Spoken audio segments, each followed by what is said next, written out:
Welcome, everybody. Thanks for joining us today for the Western Energy Markets Regional Issues Forum meeting. Appreciate you all being here together in person and online. We're going to start today with a safety briefing from Katie Kirschner, and then we'll turn things over to Lindsay Schleckaway. Welcome, RIF Sector Liaisons, Chair Lindsay Schleckaway, Vice Chair Scott Olson, RIF Sector Liaisons, governing body members, and Governor Shorey. Again, we appreciate you all being here today. Katie Kirschner, I'll turn things over to you for the safety briefing. All right. Good afternoon, everybody, and welcome to the California ISO. My name is Katie Kirschner, and I'm a business continuity analyst here at the ISO. I'm just going to take the next minute to go over actions needed during shelter in place, a lockdown, an evacuation, and a medical emergency. During an emergency response event, audible and visual alarms will go off, as well as a public announcement system that will instruct on the situation and next steps. Also be aware our ISO staff receive emergency notifications on their phones, and they'll be aware of the situation and next steps as well. If it isn't safe to evacuate due to a hazard, we ask that you stay where you are, seek cover if needed, and wait for further instructions. Additionally, if we need to lock down, we can engage all the doors using the key on the red placards. And please know that our highly trained security officers will mitigate any threat to keep us all safe. In the event of an evacuation, please stay calm and follow ISO staff to the visitors parking lot and northern evacuation zones, or you'll follow our staff through the doors of our cafe and to our southern evacuation zones. If you aren't feeling well or see a medical emergency, please say something to our ISO staff. They will notify our security guards who are first aid and AED trained, and they will call 911 and render aid until first responders arrive. And just as a final note, our restrooms are just across the hall. And on behalf of the ISO emergency response team, thank you for trusting us with your safety. Okay, thank you for that. My name is Lindsay Schleckaway. I am the EIM entity sector liaison and current RIF chair. Let's go ahead and move on to our agenda. Okay, sorry about that. We have a lot of content to cover and a very limited amount of time. However, we do value everybody's feedback and your comments and questions, so we will try to leave time for questions for each of our segments within today's meeting. I will try to stay on schedule, so I apologize now if I end up having to cut anything short. But before we go through things a little bit more, I also wanted to turn it over to the Western Energy Markets Governing Body Chair Wagner for opening remarks. Thank you, Lindsay. Good afternoon, everyone.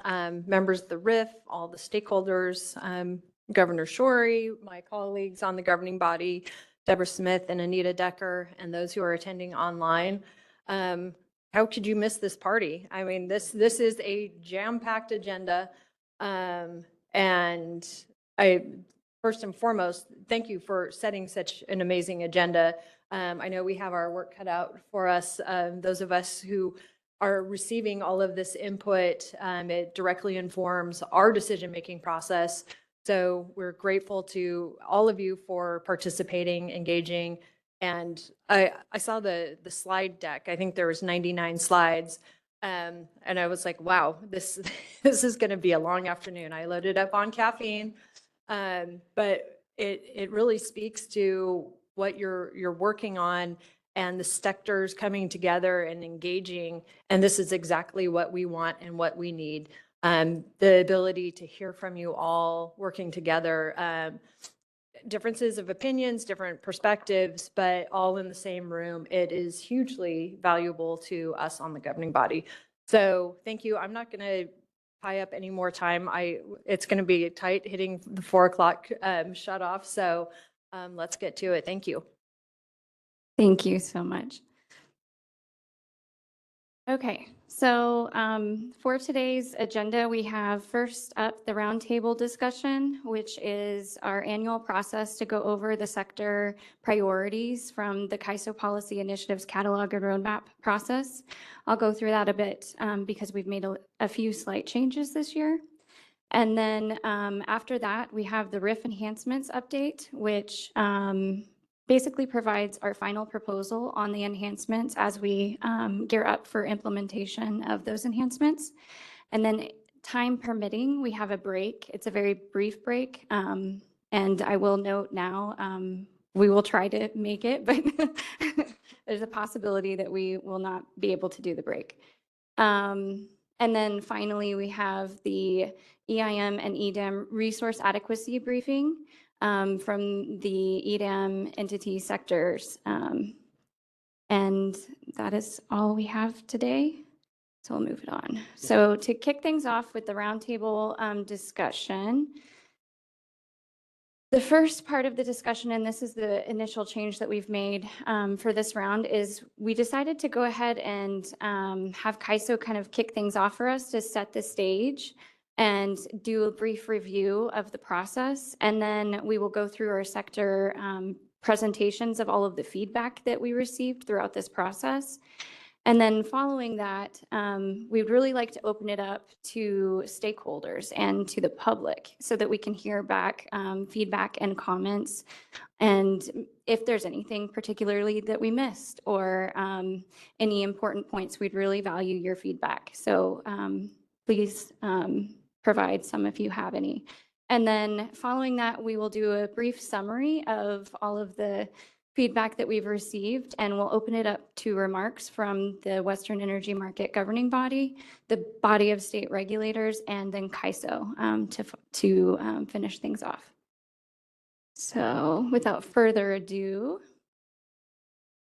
we'll kick it off with Kaiso, and I believe it's Alyssa who will take it over. Yes, and okay, you can hear me, great. Thank you for the invitation to present as an introduction to your roundtable discussion today. We're really looking forward to hearing that. My name is Alyssa Craig-Arnold. I'm on the Market Strategy and Governance team, and I'm here with Amelia Blanke, whose title is cut off, but she is the Director of Market Strategy and Governance at the ISO. Can you hear? Oh, you cannot hear me. Okay, I'm going to have to speak more closely. And I'm here just to, like Lindsay said, provide kind of a background on the ISO's process here. So I'm going to start with a level set on the two main products that we produce with the Market Policy Catalog and Roadmap. The first one is the catalog. So that's the document that kind of synthesizes stakeholder priorities among both the current policy initiatives as well as proposed policy initiatives that we received over the last month. And it's a descriptive document, so what's published in the catalog is really driven by that feedback that we're receiving from stakeholders, which includes the RIF here at the roundtable, as well as your roundtable report, as well as BOSSer feedback, and then the stakeholder prioritization survey as well.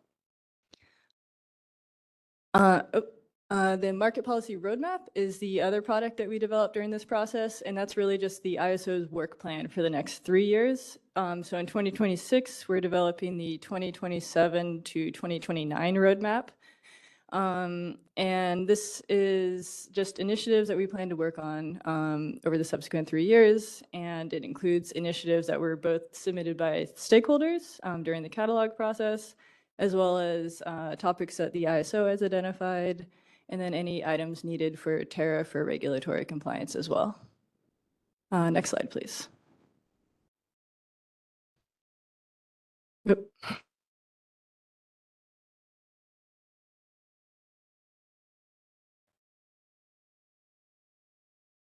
Okay, I just want to highlight a new addition to the policy process this year. This is the Infrastructure Policy Catalog and Roadmap. So this is a parallel but separate process from the existing Market Policy Roadmap. And this is really the process for all the infrastructure and transmission related initiatives. It'll be going through its own prioritization process with stakeholders this spring, kind of in parallel with the Market Policy Catalog and Roadmap. But they're not expecting a RIF-specific stakeholder review on these items. So the RIF review will be for the market policy items that were submitted. Next slide.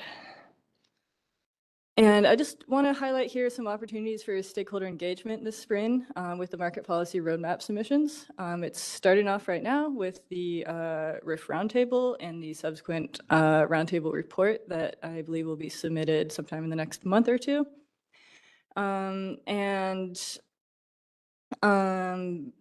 After that, we've got this stakeholder prioritization workshop coming up in early April, and we'll be asking all stakeholders who submitted items to the catalog to present on their items to all other stakeholders. And the purpose of that is really to just help stakeholders prepare for that prioritization survey. So answer any questions they might have, clarify the proposals that they submitted, and prepare for that prioritization survey. The prioritization survey is going to be open to all stakeholders. That should be open about mid-April to mid-May. And the purpose here is for stakeholders to just provide feedback and rank their priorities of both current initiatives as well as proposed initiatives in the catalog, just for us to get a better sense of what stakeholder priorities are and to help inform our roadmap development later in the summer. Next slide, please. And this is just kind of a timeline. Just want to highlight where we're at right now. Also just highlight that this is almost identical to last year's process. You might notice a few changes to the exact timing for the schedule. We've bumped up a few deadlines to allow more time for review at the end of the year, but otherwise very similar to last year's timeline. Maybe a few things to highlight, like I mentioned, the roundtable, obviously this month. Upcoming stakeholder engagement opportunities will be the workshop in early April, as well as a prioritization survey mid-April to mid-May. We'll also be providing a briefing to the BOSSer on catalog submissions in April as well. And then a couple other major items. In June, we'll be releasing an updated policy roadmap for 2026, and that's just some adjustments to the timeline and action items for the existing items on the 2026 roadmap. So nothing really new, just some adjustments on the deadlines for that. And then we'll be planning to release the market policy catalog in June as well. At that point, we kind of move into the roadmap development process. That's more of the kind of internal prioritization process where we're synthesizing the stakeholder feedback alongside ISO priorities, ISO resource constraints, developing that roadmap to be released in the October timeframe. And we'll be coming back to the RIF in October to present an overview of the draft roadmap at that time. Next slide, please. I'm not going to go over this because this is just kind of a list of submissions. You'll be reviewing this during the roundtable, but just wanted to flag this up here. We've got some kind of initial categories here, but we are looking forward to hearing from all of the sectors about their prioritization today, and looking forward to your report following that. So thank you for the opportunity to present, and we can take any questions now, or of course you could always reach out to Brenda at Stakeholder Affairs, and she will route you to the right person to answer your questions. Thank you. Thank you. Okay, so the next part of this is our roundtable discussion where we will hear from each sector about the feedback that we received throughout this process. The feedback that we specifically requested is on the actual process, the catalog, and the roadmap, the initiatives that stakeholders are interested in. And we tried to summarize it a bit to identify popular or common themes. So that might be something that would be interesting to listen towards. To kick this off, we have the EIM entity sector. And Kalia Savage, who is our newest liaison, will start things off. Thank you, Lindsay. Hi, everyone. My name is Kalia Savage with Portland General Electric, and I am one of the representatives for the EIM sector. Today, I'm going to walk through kind of the key themes we heard from the EIM sector across the roadmap process, current and new initiative priorities, and a few high priority issues not otherwise captured. While the number of our responses was limited, the feedback was consistent and focused on sequencing, implementation readiness, and ensuring policy development is informed by operational experience. Next slide.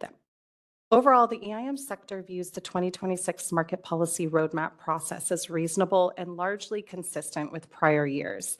The sector appreciates CAISO's continued engagement and transparency in developing the catalog and roadmap. At the same time, there was a clear reminder to remain mindful of stakeholder bandwidth. As CAISO considers schedules and priorities, the sector emphasized the importance of pacing work to allow for meaningful, in-depth stakeholder discussion, particularly given the number of complex initiatives underway. When it comes to prioritizing existing roadmap initiatives, the dominant theme was that EDM implementation must come first. Stakeholders strongly emphasized prioritizing EDM-related enhancements, including congestion revenue allocation and other targeted refinements, to address implementation issues, reduce operational friction, and support reliable and efficient participation as EDM and DAME mature. There was also support for continuing work on GHG coordination and storage design, but with an emphasis on careful sequencing. Price formation enhancements in particular were viewed by several stakeholders as better addressed after EDM go live once there is sufficient operational data to understand how EDM and DAME are affecting market outcomes. The overarching message is not opposition to these initiatives, but a request to align timing and priorities with real-world implementation experience. We're on new initiatives. Yes, we're here. On new initiatives proposed through the 2026 prioritization process, stakeholders expressed caution about pursuing fundamental market changes during a period of significant transition.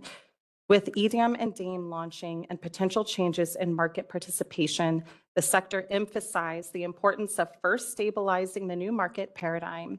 If issues emerge at EDM launch, stakeholders believe that those EDM enhancements should take precedence, including continued work on congestion revenue allocation and further discussion of intertie scheduling and related modeling considerations. A successful EDM launch was viewed as critical not only for early adopters, but for all market participants across the West.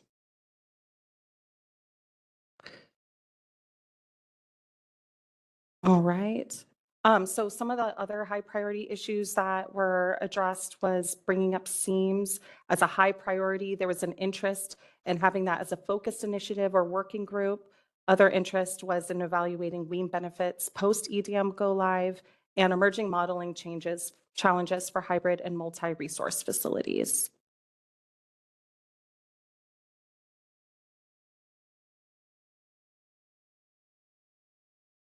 And then in general, the EIM sector was very consistent in being supportive of bifurcating both of the market policy and the infrastructure catalog, and that it made sense, but there were some concerns kind of brought up around making sure that bandwidth was being adequately captured in both of the market policy and infrastructure since they're being separated. So making sure there was still a clean line of sight.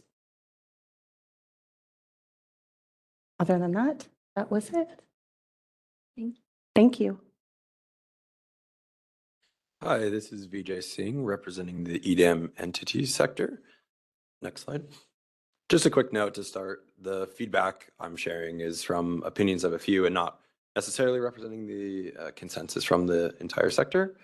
In general, though, we think that the roadmap process is improving every year. It's a great opportunity for stakeholders to really shape what issues are worked on.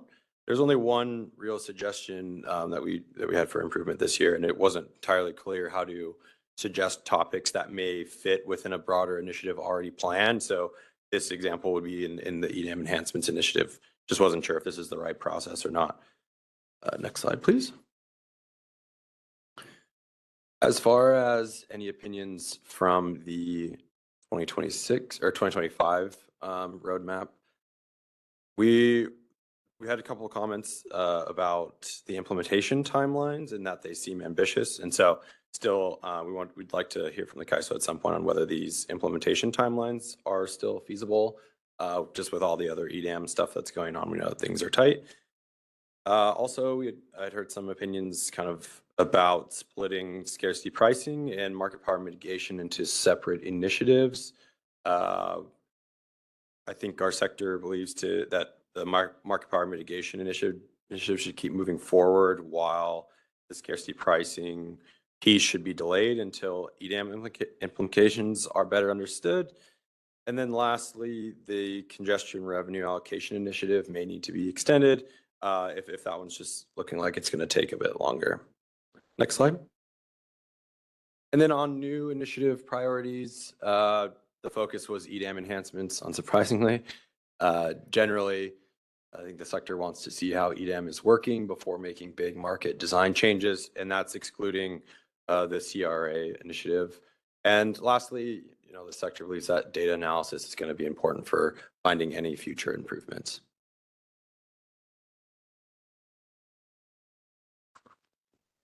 Hi, excuse me. I'm John Rumble. I'm along with Meg McNall, sector representative for the California ISO Participating Transmission Owner, aka PTO sector. We have a little bit smaller number of participants in our sector, but a very vocal set of folks in our sector. So we want to, thinking about the roadmap process, one of the things that has sort of elicited some concern is exactly how the bifurcation between the sort of market policy and infrastructure policy is really going to manifest. And there's a lot of sort of, and I think you even heard it in the first two sector comments, is what exactly will be contained in infrastructure policy?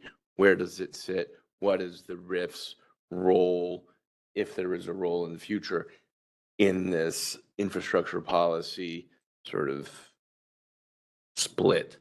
And the more clarification that we can receive on that, the better, especially where it's going to sit within the CAISO. I think that will be very helpful for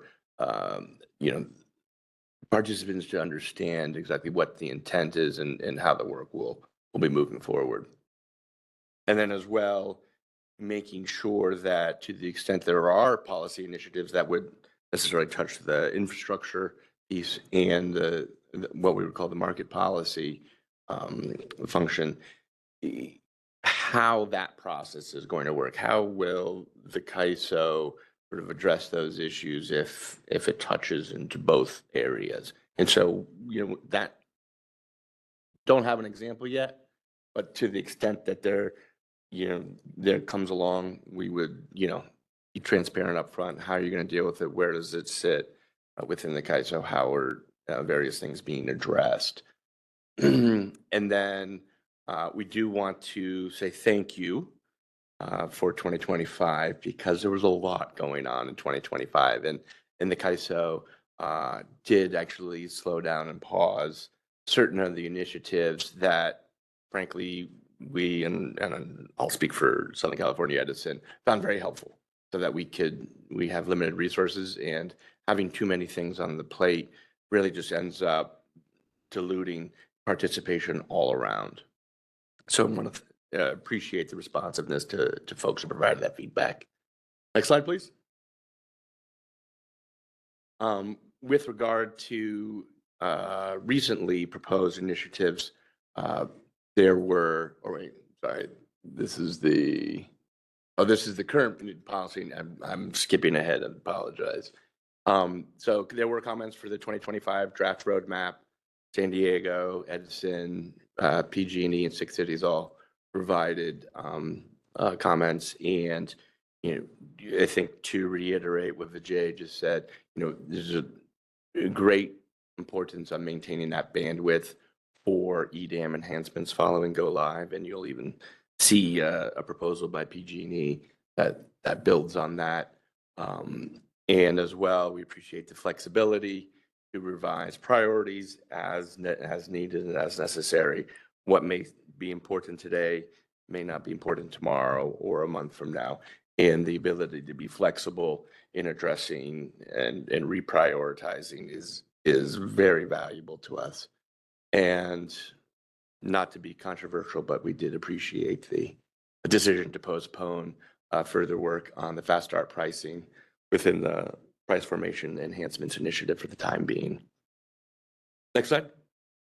And then in terms of new policy initiatives, PG&E has put forth two proposals. The first, building on sort of EDAM enhancements from the go live, is that in 2028, after there's been sort of substantial time or water under the bridge, so to speak, with regards to EDAM, maybe having a more holistic sort of assessment of the operation and the performance of EDAM and how those metrics,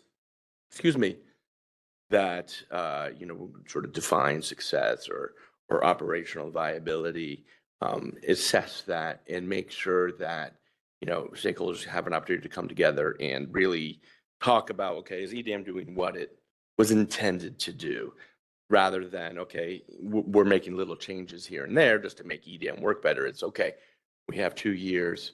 Is EDAM doing what it's supposed to be doing? Stakeholders need an opportunity, would like an opportunity to be part of that assessment, the broader assessment. And then secondly, the PG&E has submitted a proposal around ancillary services real-time reoptimization, which is something that's been talked about for years, but essentially to expand the reprocurement process and evaluating sort of how do you, in the real time, sort of update or co-optimize ancillary service and energy bids.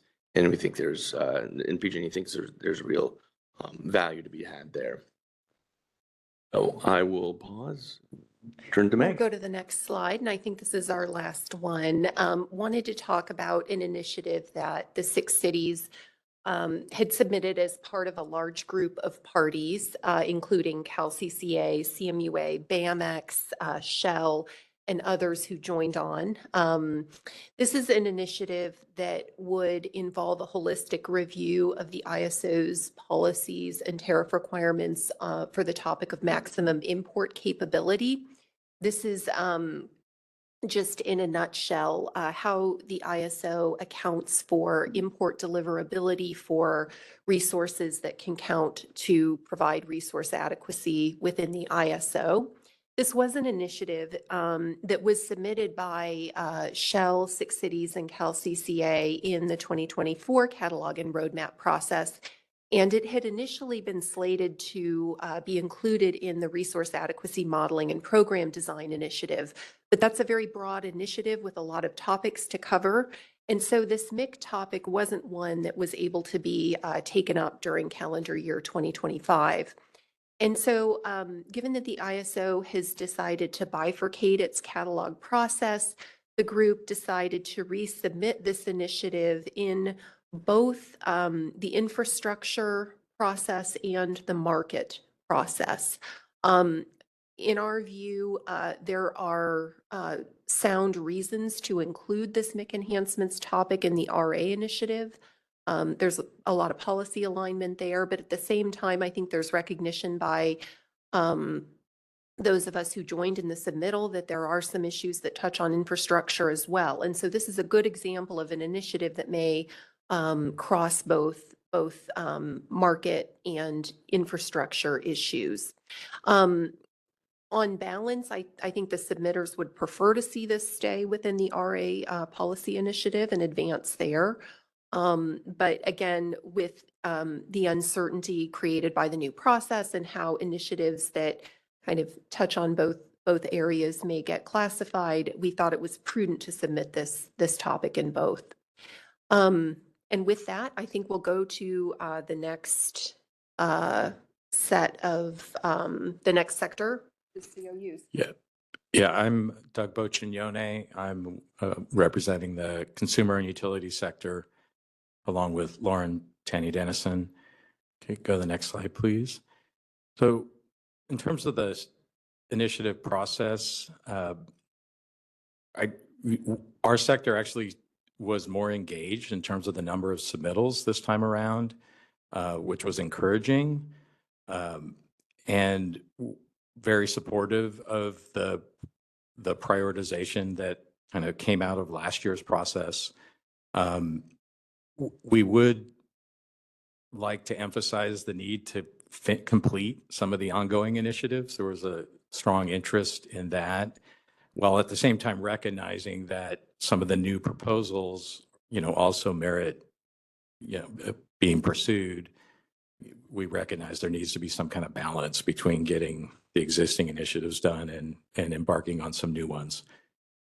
Next slide, please. In terms of support for some of the ongoing initiatives, a lot of interest from our sector in the EDAM congestion revenue allocation, addressing implementation issues related to EDAM and day-ahead market enhancements, and also the CRR enhancements initiatives. Next slide, please. So I mentioned that there was an increase in new submittals from our sector. There was a SEAMS proposal, as Meg just discussed, the MIC enhancements. The transmission access charge structure enhancements was resubmitted. This was one that was submitted last year that was sort of redirected to the transmission planning process, but didn't really get taken up. And then it's been resubmitted in both the market process this year and the infrastructure process. And then there's a new initiative that a COU member submitted related to this topic of phantom flexible RA requirements. I just want to explain this one because it's not apparent. But when you show an intermittent resource on your RA plan as a load serving entity, that creates a flexible resource adequacy obligation. And what happens now is some of these new projects don't meet their COD date. That removes them as a resource, but the flex RA obligation continues. So there's this obligation to meet a requirement that there's really no additional flexibility needed because the intermittent resource didn't come online. So there's a strong desire to address this. I actually think it probably could get addressed as a BPM, or potentially could, and maybe doesn't need a whole stakeholder initiative. It seems like a pretty narrow thing that could get addressed quickly. And then there's also initiative related to the real-time congestion offset. The feeling is that that's kind of grown to be, originally it was supposed to be kind of a neutrality charge, and there's now some charges that get allocated through that mechanism that seems like they might more appropriately be allocated in a different way, so that the RTC offset would just be a true neutrality charge. Next slide, please. In terms of other priority issues, this WEC soft offer cap change is an important issue for our sector. The huge increase in demand that's expected related to both fuel switching to electricity and, probably more importantly, large loads, integration of behind the meter flexible resources into the market. So these would be mostly storage resources that are behind retail meters that don't have a really good way to participate in the current market. There's ongoing efforts to do that. We support it. And then just some supply chain concerns about supply chain impacts, so the international conflicts that's going on. And next slide, please. And then just wanted to touch on this bifurcation of the catalog process. As mentioned, that there were 2 different initiatives submitted by our sector members that were in both processes. And on top of that, there were additional initiatives submitted just in the infrastructure catalog process. As Meg mentioned and others have mentioned, there is, I don't want to say confusion, but it's not always clear where something should fit. And we think there would be good to get some more clarity, but also just recognize that, when you're running a market, lots of things affect the market. So it's almost like a lot of things are really market policies, even though they have impacts on or are impacted by just CAISO BAA infrastructure issues. And that's it for our sector. Thank you very much. Thank you, Doug. I'm Rahul Kalaskar, and I'll be representing the independent power producers and marketeers sector. Our sector came up with a fairly robust set of submissions this year. We have 6 market policy issues and 3 infrastructure policy issues. To orient you before I dive in, here is a quick map of all the issues that I'm going to talk about today. I think some of the members, within the sector is not sure if they are, which sector they belong to. So I think CDWR issues were already covered by Doug. So when I get to that slide, I'll just briefly touch upon those. And as you can see, most of the issues that you see on this slide have been touched upon by the other sectors. So I'll just make a quick note on anything unique from our side. So can we go to the next slide? So the first issue is regarding economic and intertie bidding. And this was submitted by Whitehall, Trans-Atlanta, and WPTF. The core problem that's highlighted here is non-CAISO EDAM entity tariffs currently prevent unaffiliated supply and demand from bidding economically at the EDAM intertie. Instead, participants are forced to self-schedule, which distorts dispatch and undermines market efficiency across the footprint. The proposal is to extend CAISO-style economic intertie bidding to all non-CAISO EDAM BA external interties, enabling bilateral, non-resource specific hourly firm imports and export at market prices. EDAM goes live on May 1st, and the sector's view is that sufficient operating data should be available by the end of 2026, and that should provide enough opportunity to address this in 2027. Can we go to the next slide? So this year, I think this is a common theme across multiple sectors.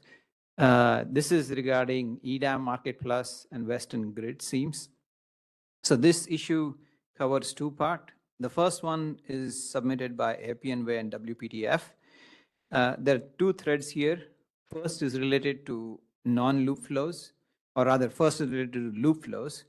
Non-CAISO EDAM and Market Plus entities are causing loop flows on the CAISO grid without having to pay congestion charges, which erodes CRR allocation. Now, CAISO zone estimates suggest that roughly 40% of outside of CAISO BA flows can appear on the CAISO grid. And that revenue issue has to be addressed, especially from the CRR point of view. The second topic is market interface seams. Bilateral market LSCs still can't participate economically at the organized market boundaries, and that problem will compound as Market Plus gets live. Now, the proposal include quantifying the cost impact, allocating transmission rights based on historical usage, and importantly, establishing a standing CAISO policy effort to proactively identify and resolve seams as markets expand. The sector sees urgency here, and the longer we wait, it becomes difficult to address this issue and unwind in the long run. One thing I would highlight is, you're seeing discussion about seams from multiple sectors, but different sectors are trying to address different issues. So, I think those are the things to highlight from the IPP. Can we move to the next slide? So this is the EDAM post-go live enhancement. This is reported by WPTF, and it's a proposal for standing EDAM post-go live workstream. The background is straightforward. During the EDAM policy discussion, there were a number of design questions that were deliberately deferred to protect the go live timeline. And that was the right call then. But those deferred items have not disappeared, and early operations will surface additional issues that we are not even anticipating yet. So the ask is to have an open-ended roadmap initiative to address both known gaps and the unknown as they emerge. Some of the things that were listed in that request is covering intertie participation rule, pancaking of charges, convergence bidding, CRR, and settlement refinements. WPTF has submitted EDAM enhancements in both 24 and 25 process. While as an and-needed initiative exists, the sector's position is that more specific work plan is needed. Without it, differing issues risk becoming entrenched as market policies develop and around the existing rules. Can we go to the next? Yeah, I think this topic was addressed by Doug, so I'll move on to this too. So let's move on to issue 6. This issue was reported by WPTF on resource adequacy reliability. This has 2 parts. First, WPTF is proposing to eliminate the flexible RA product entirely. The argument there is that it's been more than 10 years and flexible RA has never been demonstrated to be necessary. And the EDAM imbalance reserve and reliability capacity products now serve the same function. So as you add these new functions and enhancements to the market, I think flexible RA is no longer required. So the request is to move away from that product. And the second thing is WPTF is proposing to align capacity procurement mechanism within the California legislatively mandate 1 in 10 LOLE standard. The concern is that CPUC's slice of day implementation is incompatible with the CAISO's peak RA paradigm, which effectively leaves CAISO without a functionally reliable backstop procurement mechanism at a time when load is expected to grow dramatically through 2024, through 2045. So this is an urgent issue, and given the IRP procurement cycle and interconnection lead times, the request is to make this a priority. Let's move on to the next slide. So I think you've heard this feedback from other sectors that stakeholders are still trying to figure out what issue belongs under what bucket. I think most sector members are comfortable with having 2 different buckets of market and infrastructure policy, but still we don't have a clear guidelines of what falls under what bucket. So that's the key takeaway from this slide. Can we go to the next slide? So these are the 3 issues that are reported in the infrastructure bucket. I think the tax structure enhancement, Doug already talked about that. And then Meg already talked about the MIC enhancements. So you have already heard those 2 things. I'll just briefly highlight the issue Nextera submitted regarding the battery augmentation. And basically the request there is it's aimed at reducing friction for operational battery capacity increase. Some of these changes can be handled through BPM. So basically the ask for CAISO is to identify a home for streamlining the battery augmentation process. I think that's all I have, and we can go to the next sector. Thanks, Rahul. My name is Kavya Niranjan. I'm with Renewable Northwest, but I'm here today as the public interest subsector liaison, just to flag that we do share a sector with the consumer advocates, but I'm here today representing the public interest half of that. I think like a few other liaisons here, I'm working with not full sector representation. So there are a few voices that have offered feedback, which I'll relay today, but definitely not a representation of the full sector thoughts. So firstly, feedback on the policy initiatives process. Though I didn't receive explicit sector feedback on the 2026 process, I was able to collect brief thoughts from PIO submissions into a specific initiative. That's the new financial planning initiatives that includes consideration for startup funding of the ROE, or the Regional Organization for Western Energy. Just broadly, the submission expressed general support for the stakeholder process, and in particular appreciated that there's no fee or attendance requirement keeping stakeholders from full participation in the CAISO stakeholder process. Next slide, please. Regarding current roadmap priorities, last year the PIO stakeholders were most engaged on the EDAM congestion revenue allocation issue. There's generally appreciation for CAISO's handling of that initiative last year, and interest in the final resolution for that after market go live. More generally, the sector maintains our support for the EDAM market to go live on schedule, especially with a focus on proactively mitigating any seams issues that may arise both within and between markets. This is a good segue to the next slide. We just had one PIO submission into the catalog process this year on enabling EDAM intertie bidding. The submission was from Western Resource Advocates, WRA, and it echoes similar submissions from members of the IPPM sector that Rahul just laid out on the importance of intertie bidding for increasing the efficiency of imports and exports between EDAM and Markets Plus in particular. WRA does specifically request an expert panel at a RIF meeting later this year, as well as an opportunity to present at a stakeholder prioritization workshop, which I think will be happening because they submitted into the process. Outside of that submission, I'd say there is general sector support for closer attention and dedicated capacity related to internal and external market seams issues, which again has been raised and is supported by other sectors as well. Next slide. On other high priority issues, because I was working with such limited information into the market policy catalog, I did pull some PIO submissions. There were multiple PIO submissions on this financial planning initiative, so I thought I would highlight some of the key takeaways from there as well. In addition to the general support for the CAISO stakeholder process, which I mentioned earlier, PIOs were also supportive of the straw proposal in this particular initiative, which is that the ISO will provide credit backing for commercial loan or line of credit to the Regional Organization for Western Energy, or ROE, with repayment coming from market participants. And PIOs did emphasize, as part of this initiative, a goal to keep startup costs as low as possible, and continuing to secure other sources of funding where possible. I mentioned this mostly because it is a part of a broader PIO support for the Pathways Launch Committee and Formation Committee's continued work to set up the ROE in a timely manner. And I think that's all for my sector.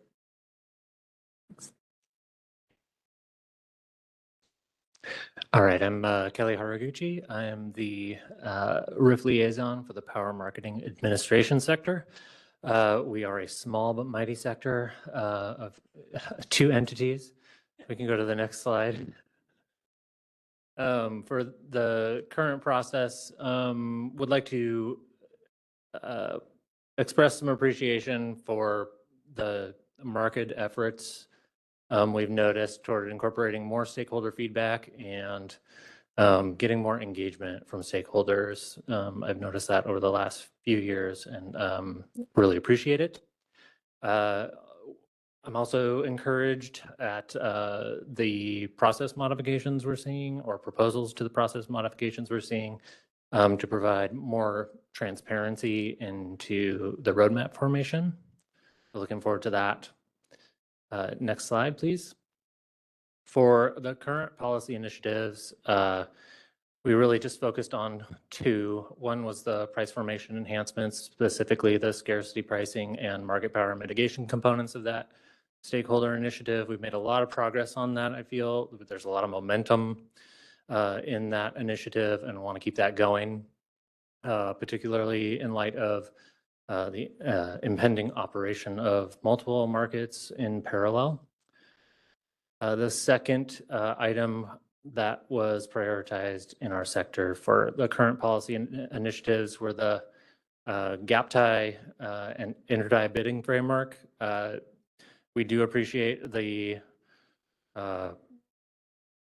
implementation of the transitional period, and I believe I could say some of our sector members might even enjoy that being a perpetual transitional period.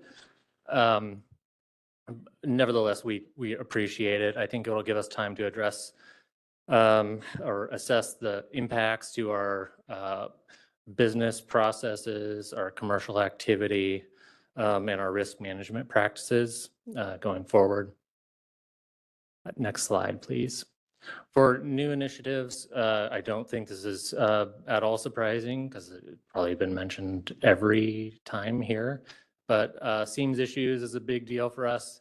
I pointed out here, some temporal seams, intermarket seams, and the seams between the bilateral and centrally cleared markets. As I was reflecting on this and some of the timelines for market implementations, I thought maybe the themes in our sector might find a fairly nice home with WPTF's Track 1 and Track 2 proposals. So maybe lend some voice of support to that proposal informally. I think our infrastructure policy slide maybe got cut off. I'm not sure. Is that the last one? Yeah. We just had one comment on the infrastructure policy. I do think it's a positive change toward evolving toward the regional organization, but just wanted to make sure that we're mindful of how we will resolve potential disagreements for where certain policy initiatives may fall under the infrastructure or market frameworks. And that's all for the PMAs. Thank you. Okay, so we've made it through all of the RIF sectors and the feedback that we received. As you probably heard, we received a lot more feedback than we have previously. So hopefully there will be good discussion. Next, we would like to open it up to stakeholders that were not identified in a sector and public comments. So if you have any comments or feedback that you would like to provide us, now would be the time. And I'll go ahead and open it up to the event producers so that we can hear the instructions for online participants. All right, perfect. To submit questions via the chat, open the chat panel on the bottom right, select all panelists from the drop-down menu, enter your question in the message box provided, and hit send.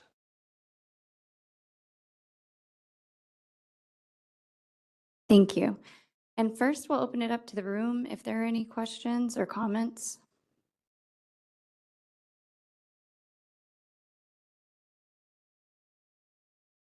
Okay, I'm not seeing any hands. And I'm not seeing any comments in the chat. Were there any raised hands? Well, I do not see any raised hands, but let me just instruct. I thought we wanted to do just chat questions. So to enter the question queue, click the WebEx raise hand icon located on the lower right corner of your participant panel. For those not logged into WebEx and aren't just dialed in on the phone, dial *3 to enter the queue. You will hear a beep tone when you're unmuted. At that time, please state your name, organization, and question.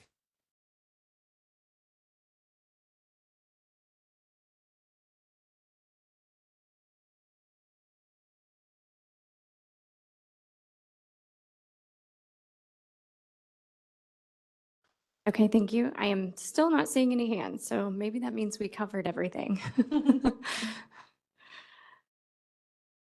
Okay. We'll go ahead and move on. Next, we will provide a summary of sector inputs and themes and priorities, and Vijay Singh from the EDAM entity sector will provide that. Yeah, thanks, Lindsay. And I'll go through this pretty quickly. So some areas of agreement that we heard from our sectors, generally the roadmap is working as intended. We also heard from a number of sectors that there is the need for the bifurcation of market policy and infrastructure roadmaps. We also saw pretty general agreement on the priorities from the 2025 roadmap. And then lastly, we saw a lot of support still for the EDAM enhancements and congestion revenue allocation initiatives. On the areas where we saw some more mixed feedback, as expected, there were a lot of new submissions this year, several which were initiatives that are CAISO balancing area focused. And we also saw some mixed responses on the price formation enhancements initiative. There's varying opinions on scarcity pricing, and we've heard that in a number of different forms at this point. There was also pretty general agreement that seems conversations are needed, but mixed responses on how the topic should be addressed. And then lastly, this year we saw a number of submissions on intertie bidding from the IPP and PIO sector.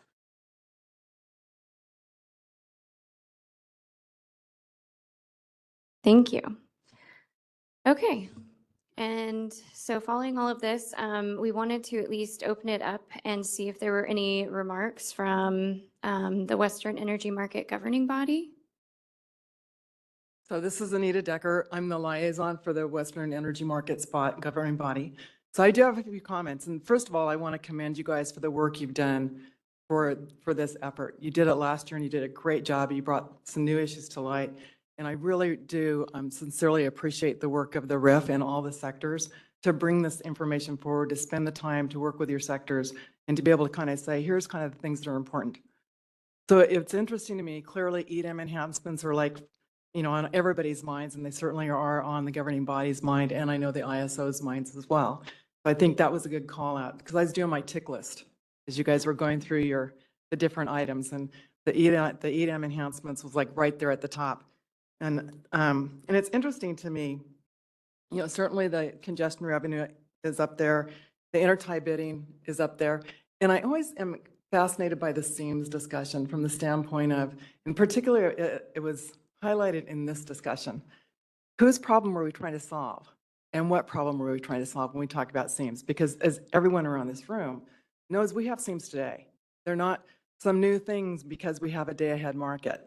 But how they interact may be different, and some of that remains to be seen, how different it is or isn't. And then who actually has to be the party engaged in resolving or contracting for or working through the seams. I know that ISO will have a big piece of that, but it was just an interesting, so whose problem are we trying to solve? Because it showed up differently from several of you. So I think that's a good piece of what is the education around seams? What are the principles around seams, given the different parties and the interests? So I'll be anxious to see how that unfolds. And certainly the RA. So there's a lot of work. So RA came up a couple different times here, and there's some work to do that will be interesting to see. I can't wait for the last presentation. So I just want to say great job. It was great to have kind of the themes and the some of the insight behind that. So thank you. Thank you very much for that feedback. Okay, and then next we wanted to see if maybe someone from the body of state regulators would like to have any remarks. Hi, good afternoon. Can you hear me okay?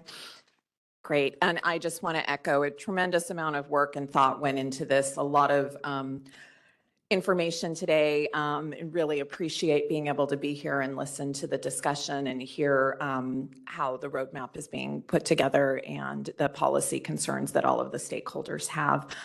Good afternoon. My name is Darcy Hauk. I'm one of the 5 commissioners at the California Public Utilities Commission, and I am the current California representative on the Board of State Regulators. Just welcome to everyone that's here from outside of California, both virtually and in person. I appreciate and thank the Regional Information Forum for the opportunity to make some brief comments today. The RIF is an important forum to raise and vet issues of importance for development of a regional Western electricity market. The BOSSR has reviewed the 18 proposals in the 12 topic areas presented for consideration by the RIF, and there are 3 topics in particular that address current BOSSR focus areas. These topics are the SEAMS topic, the EDAM performance monitoring and enhancements, and third, liquidity effects on bilateral market prices. There are several other proposals that were submitted that aren't specifically related to the current BOSS's primary focus areas that BOSSR is interested in following, and we will be continuing to have discussions as the policies and the roadmap are formulated. BOSSR is going to continue to track and participate in the RIF discussions and look forward to hearing today's discussion on the policy initiatives, catalog, and roadmap, and the WEIM EDAM resource adequacy briefing, as resource adequacy is also an important topic for the BOSSR. So thank you, and I look forward to the rest of today's discussion. Thank you so much for those comments. Okay, and then lastly, we wanted to open it up to CAISO just to hear initial thoughts or remarks from the feedback that we received here today. Good afternoon, everyone.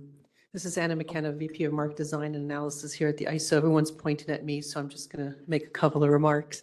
I'll echo some of the comments that were made earlier. I think you guys have done a tremendous job, again, collecting the information, synthesizing it, and really focusing in on some important matters. So thank you so much, again, for taking the effort and time to do so. A lot of common themes, obviously, in there. I'm not going to address to, each and every one and tell you exactly where it's all going to go and what the roadmap's going to look like, of course, because this is going to be something we do together as we process through all these things. There's a lot of work. And there's a lot of asks. And as always, we're going to have to work together to prioritize and make sure we focus on the most important items.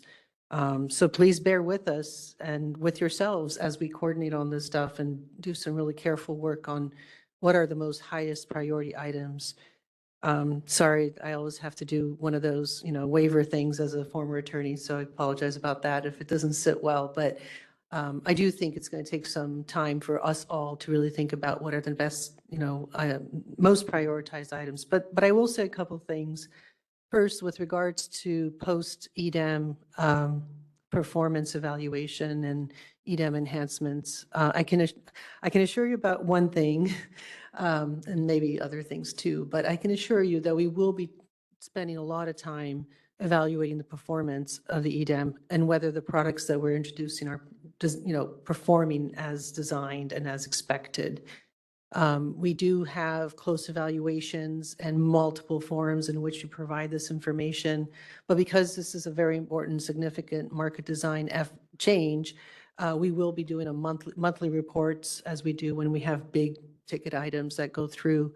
We haven't yet issued exactly how the schedule will look like in terms of when we disseminate the information, but there are already some existing, forums through which we put that kind of information out. So yes, we will be watching closely and working with you all and understanding the outcomes, and as we have been with parallel operations currently underway. So that's something to look forward to as we work through the issues after go live, if there are any.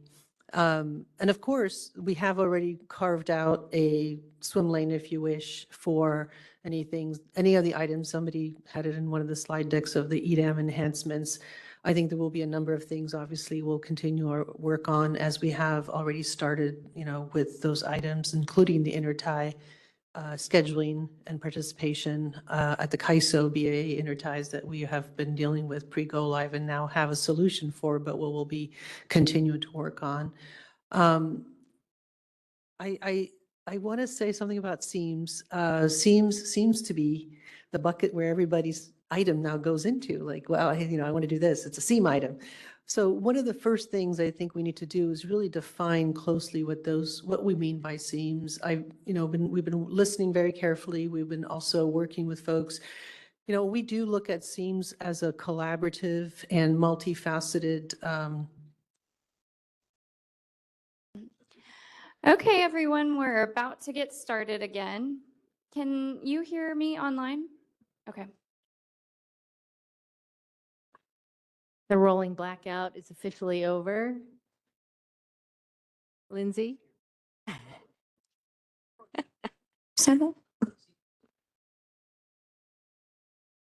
All right, are we back live? Okay. Well, my colleagues said that I should make a joke, but let's see. We strive for seamless meetings at the ISO, but now and then something happens. It gets a little clunky, but we're back on and we're seamless. Here we are. Everybody got a chance to get a snack, say hi to their friends who they haven't seen in a while. So it wasn't a big deal after all. So here we are. So I was about to say something about SEAMS, I guess, and everyone thought, that's it. That's why, they cut her off. And I think one of the things that weighs heavily on my mind when we talk about these questions of SEAMS is what exactly are we talking about? Which problem are we trying to solve? And one of the things we've done over the past few years, as you all know, is spend a little bit more time with stakeholders on defining the problem before we start designing a design around the problem that we don't know what it is yet.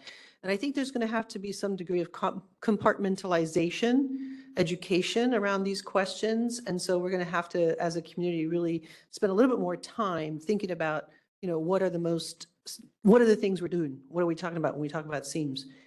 And one of the things I was about to say earlier is that when we think about seams from the CAISO perspective as a market operator, and of course, there are different seams that affect us as a balancing authority area, but when we think about it from the market operator perspective, we really think about it from the perspective of the multiplicity, and I like to use the term mosaic or tapestry, of how we function and the kind of markets we operate. We have different authorities with different responsibilities within our market footprint that have a say on how, operational seams are resolved, or even market seams may be resolved, and the cost consequences around that.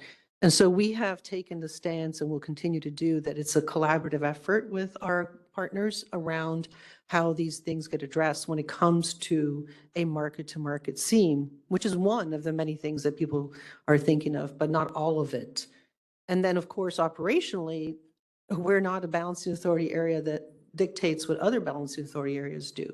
And we have to think about that when we think about the operational seams.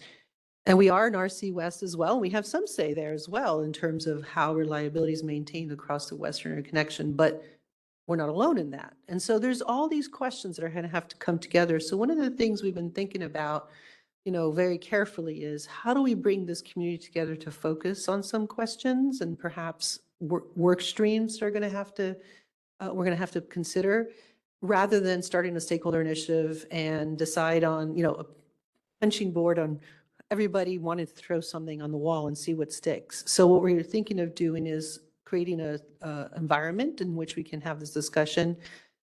Today was, as I said to my colleagues, is just soft launch of this idea, which is some workshops that we're going to facilitate, probably not until after July, to start thinking about and talking to you all about what these things really are, rather than creating a stakeholder initiative to get going on a redesign of the ISO market, because some folks feel that's the focus it should be on. Others may not agree. So for us, it's really important to define the problems, to find the areas we're going to focus on, and above everything else, really get ourselves up to speed from an educational perspective as to what these things mean. So look for that coming up.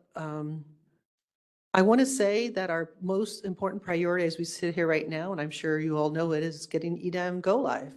And that is a huge effort to really eliminate some of those transaction seams that folks are concerned about, right? And so that's going to be our top one priority right now. All of us in the room, we're all really focused on that. And I think we should continue to stay focused on that. And we'll have an opportunity to then move on to these other questions after go live. But that's the way we look at it. And that's the way we've been thinking about it. On the question of the split of the roadmap, I heard a lot today about what goes where. One of the things I will remind ourselves of is, regardless of where things are stakeholdered or how they're stakeholdered, the CAISO, and even as the row evolves over time, our stakeholder approach has been everything's open and everybody can participate in everything, right? There are no membership fees. There are no, even in the row construct, there's no expectation that you go to one committee, but you don't go to another. Everything will continue to stay full participatory. But there does need to be, I think, a need to really define some swim lanes with regards to what is really a market design effort versus things that may not fall into that bucket. The reason why you're not seeing a quick response, and I heard some conversations today saying, hey, we still don't see that definition in place. What are you guys waiting for? Well, I think, as it is, we have been thinking about greater definition, and we have started. There was already an existing area where infrastructure and transmission planning policy was put in place. Danielle's here. She could talk more about that.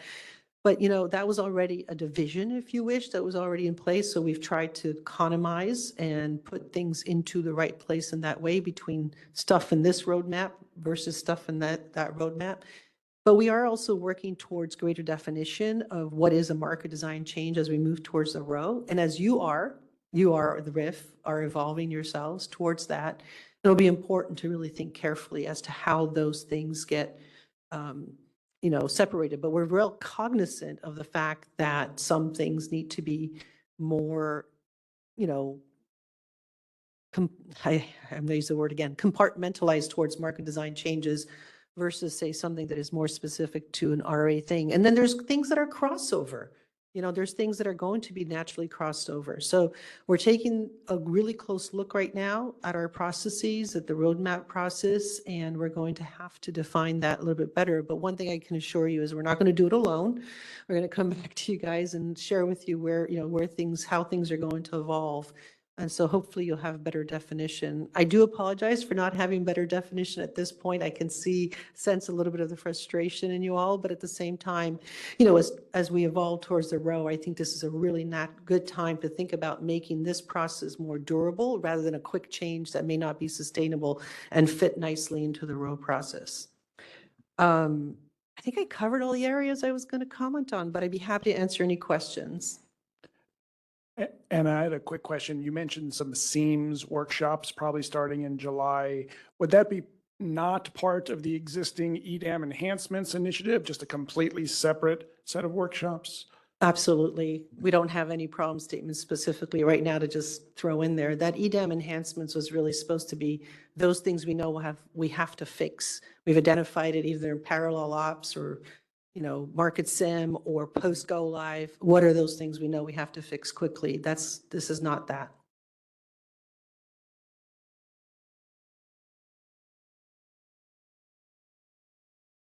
Okay, thank you so much. Thank you to each one of you. That was fantastic feedback and something we will consider in our final report. Okay, so closing out this session and going over our next steps. So as part of this process, the next thing that we will do is issue a report summarizing the sector input and documenting the comment issues and really identifying the common themes that have come out. It'll probably take us roughly a month to issue the report, so look for that sometime in mid to late April. And if anybody has any questions or comments for us, we've included the website link here to reach out to your sector liaison. And if you're a stakeholder that is not assigned to a sector, you can contact either me or Scott as the RIF chair and vice chair. And that's all we have for this roundtable discussion. Thank you all, and thank you to all the stakeholders for submitting all the feedback and robust comments. This process would not be possible without all of your feedback, so thank you. Okay. So we will move on to the next session, which is the RIF enhancements update. Yeah. Okay. And we'll just go ahead and move directly into this. So to kick things off, we have the catalog and roadmap role enhancements, and Kalia Savage is going to do that update. Yeah, thank you. This proposal reflects several months of work by RIF liaisons, coordination with CAISO staff. Thank you for that. And extensive feedback from stakeholders across sectors. It also is designed to support a smooth transition to the future Stakeholder Representatives Committee while remaining fully workable under today's governance framework. So under this current process, I'm not going to go into it in detail. I think Alyssa and Amelia had already kind of walked through how the CAISO activity works today. But generally, the RIF plays a valuable but limited advisory role, and stakeholders submit initiatives directly into the CAISO catalog, and prioritization largely occurs through the CAISO-led workshops and polling. At the same time, the Step 2 final proposal envisions a future state where the SRC actively supports identification, prioritization, and communication of stakeholder priorities to the board. RIF liaisons and stakeholders consistently told us there is a gap between today's process and that future model, particularly during the early prioritization stages. So the enhancement proposal is meant to bridge that gap, not by replacing CAISO's role, but by strengthening how stakeholder input is organized, discussed, and communicated. Next slide. So at a high level, the proposal does three things. First, It expands RIF's role from a purely advisory forum to one that actively supports identification of discretionary issues for inclusion in the CAISO policy initiatives catalog. Second, it aligns RIF responsibilities with the future SRC so that sectors, timelines, and deliverables mirror what stakeholders will eventually see under the regional organization. Third, it formalizes use of a structured roundtable process, allowing RIF liaisons to review, assess, and organize sector submittals in a transparent and consistent way. Importantly, this proposal does not shift decision-making authority away from CAISO, nor does it require near-term charter changes. It focuses on process improvements that can be implemented within existing structures. Next slide, yeah.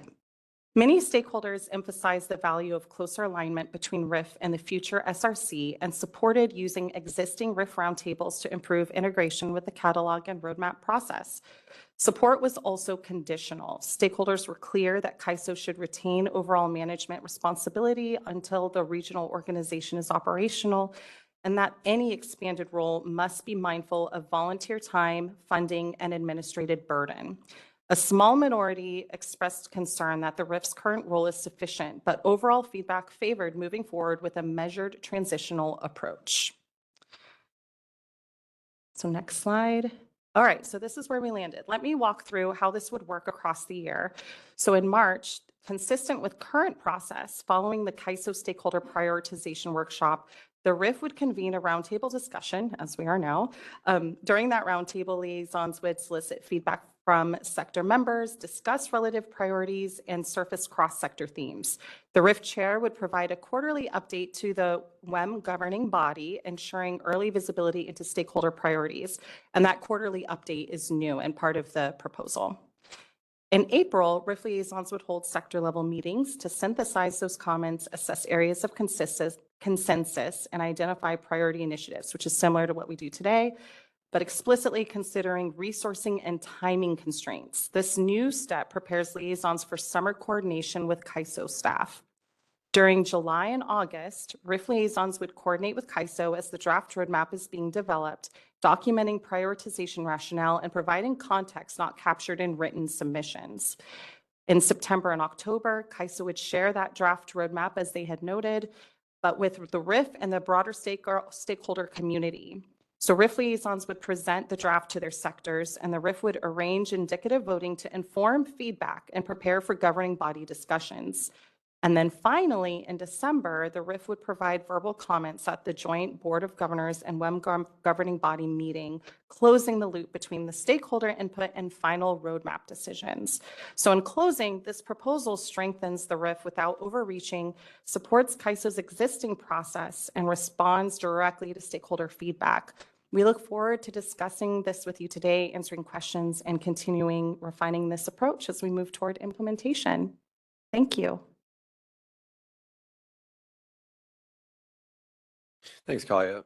This is Vijay Singh from the EDM entity sector, and I was part of the sector sponsor working group along with Doug, Kavya, and Jamie, and I'm going to talk today about what we're proposing for the sector sponsor role.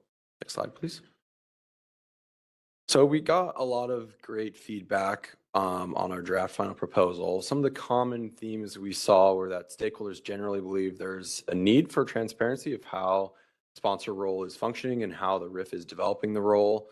Many asked for the RIF to develop more details, and there were also commenters that thought there was value in the role, but also acknowledged there would be challenges to developing the role. Where we heard some mixed opinions was on which initiative we should use to pilot the role, and then also on certain details for the role. Next slide. But what we're proposing is to pilot the sponsor role in a future initiative using an initial set of guidelines to structure the role.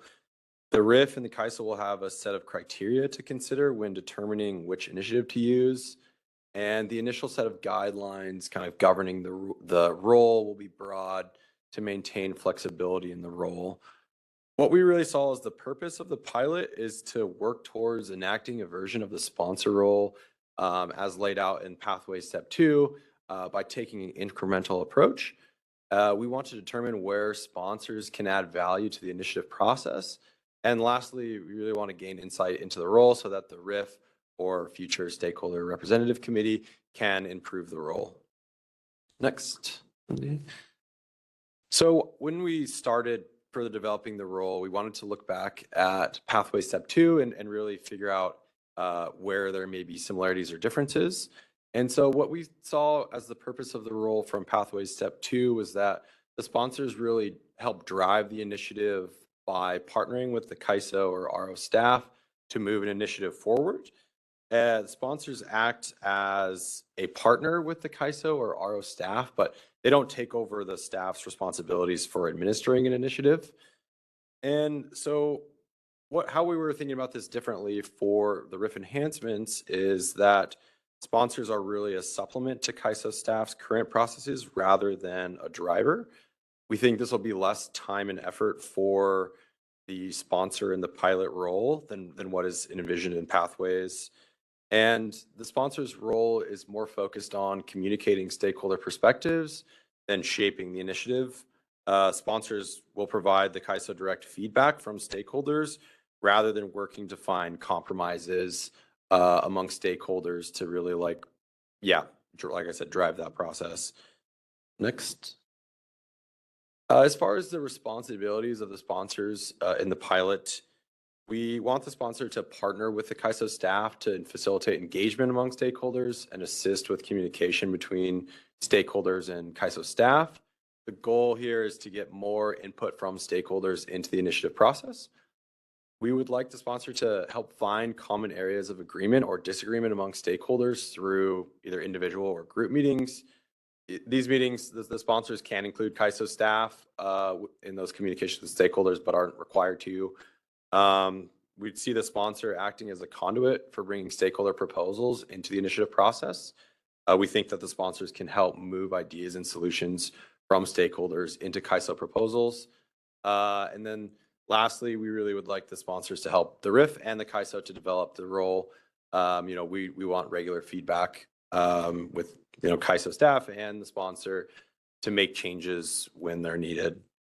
Next. So we developed some initial guidelines for the pilot. The working group attempted to balance determining these rules for the role while maintaining flexibility for sponsors to find out what works best. So as I've kind of talked about a little bit, the sponsors really should act as facilitators rather than advocates in this role. Sponsors are still expected to advocate for their companies as they do today through meetings and through comments, but the role as a sponsor should be separated from that advocacy role. Next, the role will begin after the problem statement phase of the initiative. We thought this would be better to help stakeholders develop an interest in the initiative before committing to be a sponsor. I mean, we understand it'll be quite a bit of work being a sponsor. Next, the sponsors will have training with CAISO staff on best practices for facilitating initiative before starting the role. Not only do we think this will help with kind of like learning how to be a facilitator, but it also will help align the CAISO staff initiative team with the sponsors before starting the pilot role. Next slide. Moving on here, sponsors will give updates to stakeholders in public initiative meetings on what they've been doing in the role. We think this will provide transparency to stakeholders. Sponsors, the CAISO initiative team, and the RIF will have regular check-ins to get a feel for how the pilot is going. The cadence of these meetings will be really up to the sponsors, the CAISO initiative team, and the RIF. And then lastly, the RIF will solicit at least 2 interested volunteers from different sectors. The liaisons we can volunteer ourselves for this sponsor role, but there's no expectation that RIF liaisons have to fill the spot for this role, so it's really open to any stakeholder. Next slide, please. On selecting an initiative to pilot the sponsor role, we don't have a specific initiative at this time, but we'll ultimately decide with the CAISO on which initiative to use. We developed some criteria to help guide any future discussion on which initiative should be used, but generally the initiative should provide an opportunity to judge the effectiveness of the sponsor role. On the criteria that we developed, firstly, the Western Energy Markets governing body should have primary authority over the initiative. Next, the initiative will have a well-defined problem statement. We also thought that the initiative should have a clear pathway or pathways to solutions. What I mean really is that we want the initiative to be one where it kind of moves from problem statement to solution in a structured format rather than one that's more nebulous. Kind of thinking here about like the price formation initiative where there was a lot of background and discussion. We kind of want something that works more from A to B. And lastly, the initiative will span enough time for the sponsors to gain experience in the role. Next slide. As far as timeline, it's really predicated on future initiatives. Like I said, the RIF and CAISO will use those criteria to figure out which initiative is going to be best to use for that pilot. Like I said, we didn't really think there was a current initiative that would be good for the pilot. The EDAM enhancements is probably too broad at this point, but there may be some topic that's specifically discussed that may be a good option. We think this will also allow the RIF to kind of spread our implementation of the RIF enhancements out a little bit more between now and the SRC transition. And the sector sponsor working group didn't really have concerns if the pilot role kind of like spans any of the transition to the SRC as well. I think it's something that we could probably manage as well with the transition. So when the RIF and the CAISO decide to start the pilot, the liaisons will work within their sectors to communicate the selection of sponsors, and we will, along with the CAISO, develop any meeting cadences with the sponsors. And that's it for me. Okay. So I am Lindsay Schleckaway, the EIM entity sector liaison, and I'm going to go over indicative voting. And just in case anybody is wondering, we are going to save time for questions at the end or comments if there's feedback on this. So just wanted to let you know that we will allow for that. Okay, so what is it and why should we have indicative voting? So indicative voting should allow basically statistical tallies of stakeholder positions throughout an initiative to enable more robust and broad reporting of stakeholder and sector positions, and mainly to align with the Pathways Step 2 process.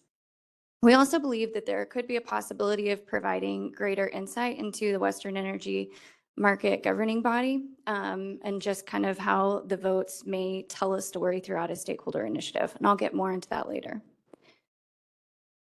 The indicative voting process. So who would be voting? We believe all registered stakeholders would have the ability to vote. The votes could be cast and reported in the CAISO initiative comment tool, and the results will be posted at the initiative website. So at at the website where you typically post your comments in the same process. How will votes be tallied and reported? They're going to be tabulated by CAISO staff, and then they're going to be aggregated by RIF sector. And we're also leaving a category for other, if desired by other stakeholders that may not be in a RIF sector, just so that their votes would at least hit a category. Okay, so how will the identification work in this process? So currently, we're thinking that it would be self-identification. So each stakeholder will have the opportunity to identify your RIF sector, or if you're not in a RIF sector, you can identify other, which would indicate that you're not in a RIF sector.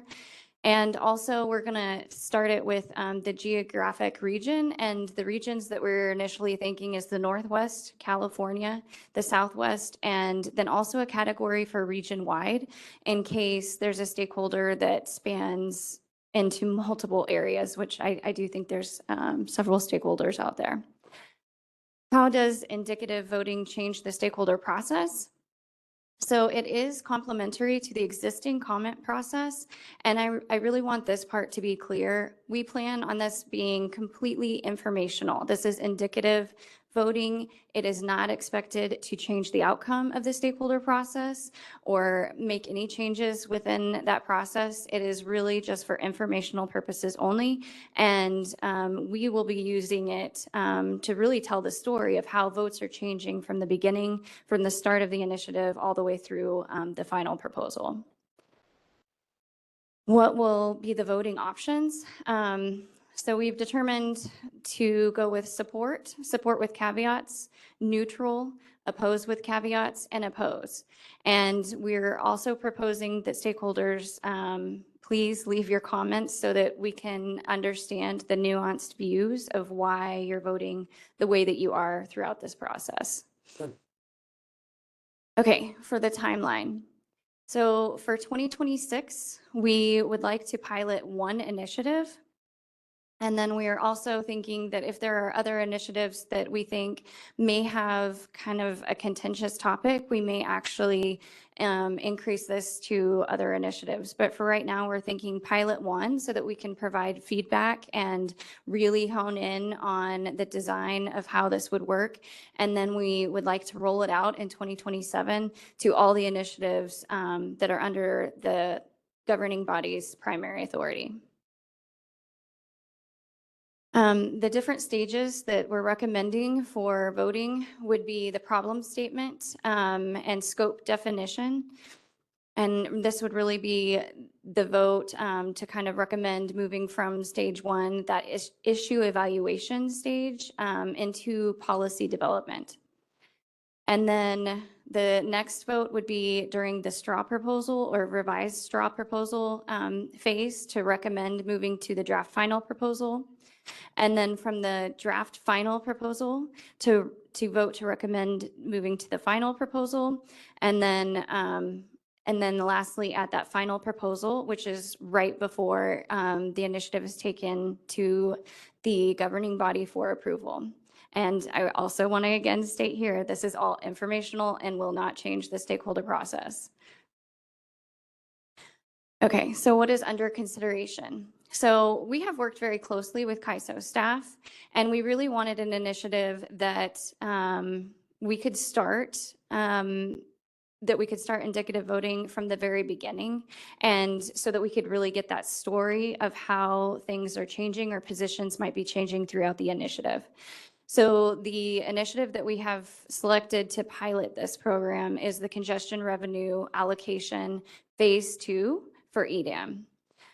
And in this process, we will have one liaison who will work closely with CAISO to provide guidance throughout this process. And we will also take feedback from our sectors.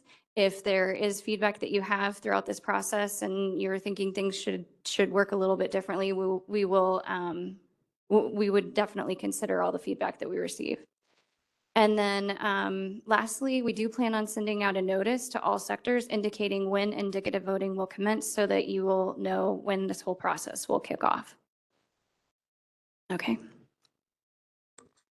All right, thanks, Lindsay. I'm Lauren Tenney-Dennison. I'm one of the consumer-owned utility sector liaisons. And I want to thank Meg McNoll, who served with me on this little subgroup talking about a process for developing comments to the governing body from the RIF. We could go to the next slide, Lindsay. Okay, so the idea of the RIF developing and submitting comments to the governing body is still relatively new in the history of the RIF. That change happened back when the governing review committee made some changes that allowed for a different scope of what the RIF does and how we think about things. And so there's been several processes historically, or several times historically, where the RIF has provided comments to the governing body. And as we talked about in the RIF enhancements proposal, expanding that, building off of that, what we heard back from the RIF community was an interest in creating a more formalized process or a repeatable process. A lot of it has been done ad hoc to date. So as we developed the proposed process here, some of the things we wanted to focus on is what do we comment on? When are those comments provided? At what point in the process? And how are those comments developed? And as we develop this, and we've already gotten feedback, but we hope to continue to get feedback from other key stakeholders, not just the liaisons, but from the WEM governing body, CAISO staff, and the RIF community. Here, when we say RIF community, it's not just us sitting up here, but all of you, all the stakeholders that are involved in the process. We could go to the next slide. So as we looked at what type of topics would we comment on, some of the criteria we developed and wanted to consider, the first piece was really making sure that we can timely submit comments so that they could be thought about, considered by the governing body. And initially we had thought, well, we're really thinking about commenting on a final proposal, but in some of our coordination with Member Decker, she suggested, well, if you supply comments earlier in the process, you have a better chance to really get that input in there and have not just the governing body consider, but also CAISO staff as they develop their proposal. So we tried to develop something and thinking about that would be a process that would be flexible enough that we could use it to provide comments in the development phase of the process, but also potentially at the end of the process before the final decision point. So in either case, we think timing is pretty important. We want to have time that the RIF liaisons can do what we need to do coordination in our sector, but also that the governing body has time to consider what we're providing. So this could be offered during the process to inform development and conversations with CAISO staff. They're starting to do more of these, they're called spotlights, I believe, when they kind of highlight in-flight topics for the governing body. There's an opportunity there where maybe we could present comments while that part of development is going on earlier in the process. And then in the piece when we have historically provided more comments, which is in the final proposals. Other criteria we want to consider, if we're developing comments, we really want it to be on something that's gotten broad engagement across most of the sectors. We also want those comments to focus on, it could be a number of areas. It could both be areas of commonality that we see across the sectors or even within sectors. There might be some areas where there's differences. So highlighting those areas of differences and explaining why. And that's, I think, pretty consistent with what we've done to date, but just sort of formalizing that and raising that there could be multiple purposes for the comments depending on how sectors are thinking or viewing the initiative. The other thing, and Lindsay touched on this about our ability as the RIF to potentially provide some more insight into the reason that you're seeing indicative voting results the way that you are. That's something that we think could be helpful in driving what we respond to or develop comments on as well. So that's from the criteria perspective. How will we develop the comments? Well, what we're proposing is essentially a three-step process. The first piece is really working off of what's either been provided by the RIF community, and again, that's everybody, that's not just the RIF liaisons, but what's been submitted in public comments, conversations that we've had with members of our sector, potentially through meetings with our sector, to really take that all in and develop our first brush of positions through a draft of RIF comments. And then once we have that together, and again, the indicative voting piece can be another piece of input there that can be help to set up what we want to comment on and what we're trying to highlight. Using all that information to then come together and draft proposed comments. The second piece then would be taking those comments and soliciting feedback, either through calls or through a meeting. I think the size of the sector probably drives that, the formality in which the sector communicates. I think it's done a little bit differently sector by sector. The time frame that we have to get back feedback and to incorporate in order to make a timely development of comments, that's all something that we might consider in setting up exactly how we solicit that feedback. And then the last piece would be taking all that feedback and finalizing the comments and providing them to the WEM governing body members, again, as timely as we can for their consideration. We could go to the next slide. So our hope would be to run this process a few times. I think we've done some version of this in the past, but do this more formalized process, especially as other pieces of this proposal are changing, and then want to make sure to build in time to go back and review. And again, when we do that review, not just take input from us as liaisons, but from the governing body members, CAISO staff, and the RIF community, because we want to make sure that if we're going through this process to develop comments, it's really helpful and meaningful. And again, I also want to emphasize what Lindsay said. It doesn't replace the process, the individual process of providing comments, but it's meant to be an adder and a sort of a conjoiner of bringing a lot of that together.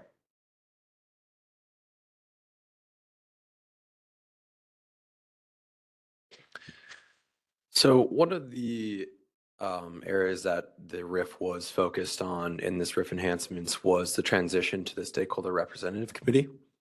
Lindsay. RIF leadership is currently meeting with Pathways leadership regularly to collaborate on the RIF enhancements and also to plan the transition of the RIF to the SRC.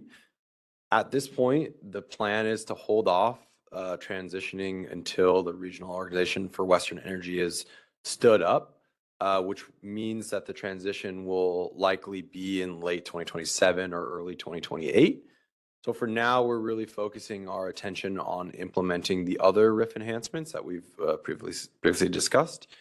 And so once there is more clarity on the timing of the ROS processes, the RIF will be working closely with the CAISO and with Pathways to start that transition.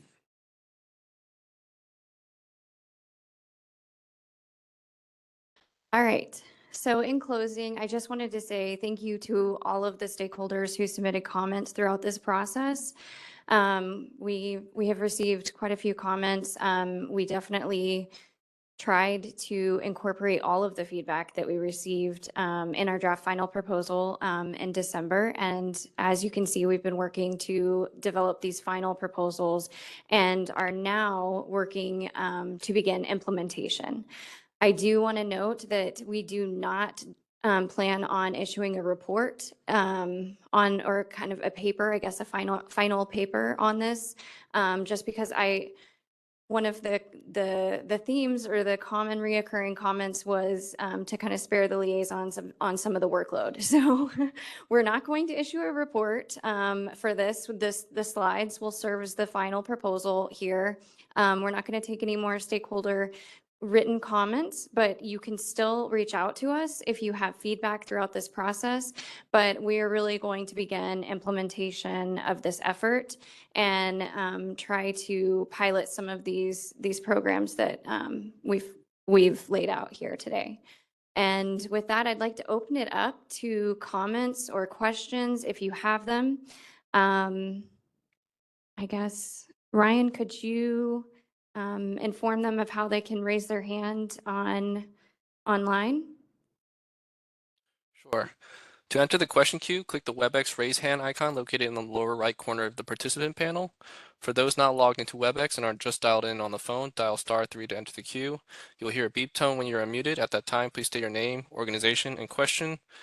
To submit questions via the chat, open the chat panel, select all panelists from the drop-down menu, enter your question in the message box provided, and hit send.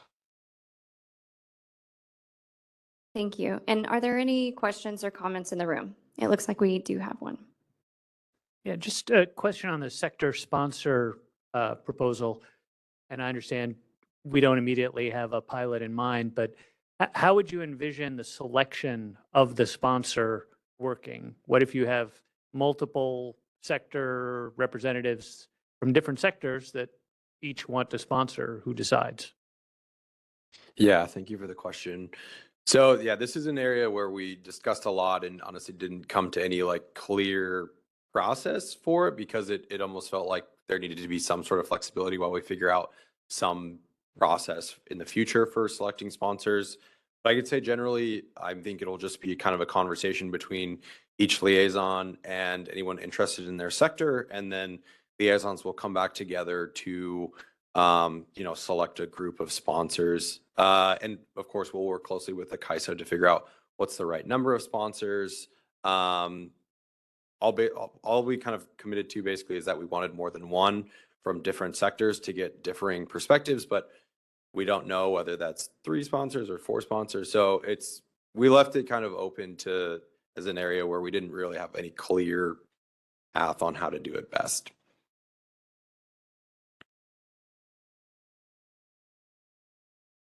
Oh, here's another in the room question. So maybe this is Anita Decker, and maybe not a question as much as an observation. So when you look at on the regional voting, how they might be tallied or identified, if I'm in Utah, I'm not in the Northwest, I'm not in the Southwest, I'm not in California, and I'm not regional. So just thinking about like so if you're going to use the slides as your final right now, on that slide, you don't have, how does Wyoming vote? So you might need more regional identifiers than just those 4. And then the other comment I have is, and it's something I'm concerned about, so this is a concern. On the very first slide where it says we're going to take all stakeholders. So recall that the RIF is part of the WEM governance. And so when we want to hear from the RIF, we want to hear from you as the body, as the RIF, not the RIF and others. So I think you need to think about other stakeholders. You want to encourage them to get in your sectors. So just be thinking about how that's actually stated, because I don't have to be in a sector and I can vote. My vote's going to now have weight. And so I would encourage you to only be indicative voting those that are registered within the RIF sectors as part of our governance.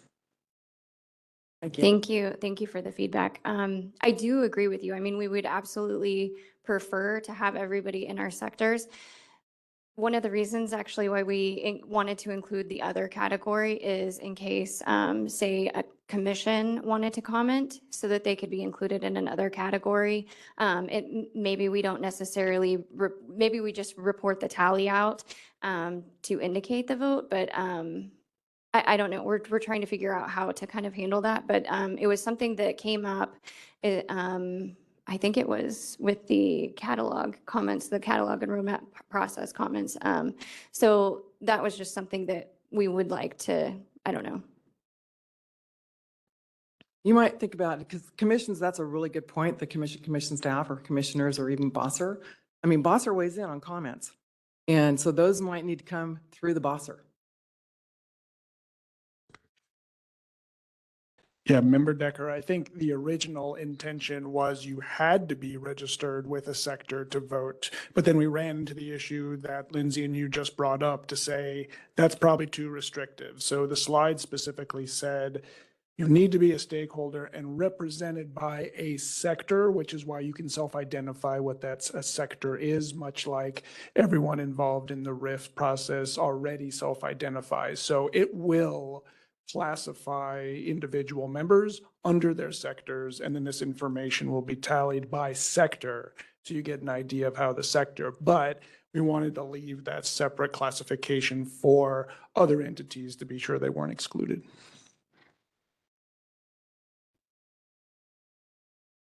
Okay, we've got a couple hands. Go Chair Wagner. Thanks for walking through all of that. It's a lot. And I'm trying to think through, it's like my day job as a strategist. So I'm like always doing like worst case scenarios, but we're not going to know that. We won't see how people try to manipulate the process until we get to it. So I'm sure you guys have all thought about that already. And not to take that on a negative note, but it's like, wow, it's a lot. But I feel like it's going in a direction that is helpful to informing. What we want to do is have the best available information coming to the governing body when we make decisions. And I feel this is all going in that direction. I did have one question on what's the definition of a registered stakeholder? That doesn't, you don't have to pay money. You don't have to, just being clear that it's still an open process. You have to align with some sector. Is that the general thinking? Yes, yeah. Okay. Yeah, that's the general thinking. Yeah. Okay. And then just on indicative voting, I had pretty strong feelings against it to begin with because I wasn't sure where it was heading. And one of the things that I was concerned about most is that it becomes binding on the governing body. I like how it has been described so far as more of a data point, particularly along the way. I find that helpful, but I just really didn't want something that would be like, well, there was indicative voting, therefore the governing body is going to have to vote that way. That was concerning to me, but I feel like the way you've described it and you're envisioning it, that has alleviated my concerns. And then my last plug is, with all of this, we appreciate all of the input coming from the RIF, and you all are always welcome to reach out to us individually, directly. We want to hear from you, whether it's part of the RIF or otherwise. So we want to keep those lines of communication always open to all stakeholders, but I love the way that this is coming together. Yeah, just one comment, Chair Decker, one feedback that we got is that, say, there might be 50 groups involved in an initiative and 10 file comments, and 4 are the most vocal within a workshop. Is that indicative of where the members really feel, their stakeholders really feel that are for or against? But if you do an indicative vote of all 50, and they actually participate, or a plurality participates, you may have a better insight to say, the loudest voices say this, however, the majority of others that maybe aren't speaking up potentially think otherwise, and that could be important data for the governing body.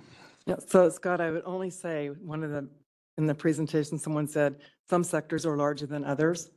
So indicative voting, you can have a sector completely swamp any objection.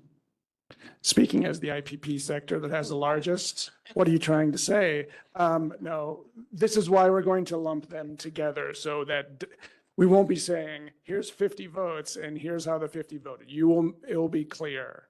IPP sector, best sector, no, the other sectors as well, and how they all voted. Okay, we have 2 more hands in the room, so we'll go ahead and take them. Okay, Tony. Thank you. On behalf of your predecessors in those seats, I want to thank you for moving this forward. It was a long struggle on the role of the RIF and how forward and proactive it could be on stakeholder issues, and we probably let a lot of these issues slide way too long, so I really appreciate you taking this up.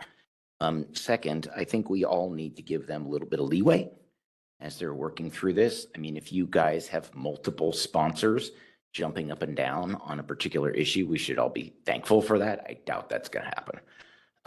So I think you'll just have one, and it's obvious who that should be. That's the most likely outcome. And then as far as, the loudness of small sectors versus large sectors, I think we'll just sort that stuff out. I'm not too worried about it. So kudos to you guys for advancing this. Thank you. And Scott? The other Scott. Scott Miller, Western Power Trading Forum, but I'm going to refer to my time along with Tony and others on the launch committee for Pathways.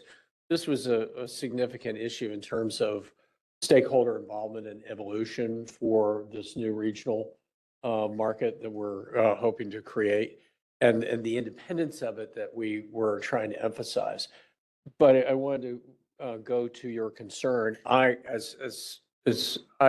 Given my history and other RTO stakeholder initiatives, I was very supportive of indicative voting, but it was just for information purposes. We never want to take away from from you, your ability to be the independent entity to make those decisions. That's very, very important. A market that I worked for many years ago, PJM, tied itself in knots where the TO5 rights belong to the stakeholders. And that has proven to be extraordinarily problematic for PJM.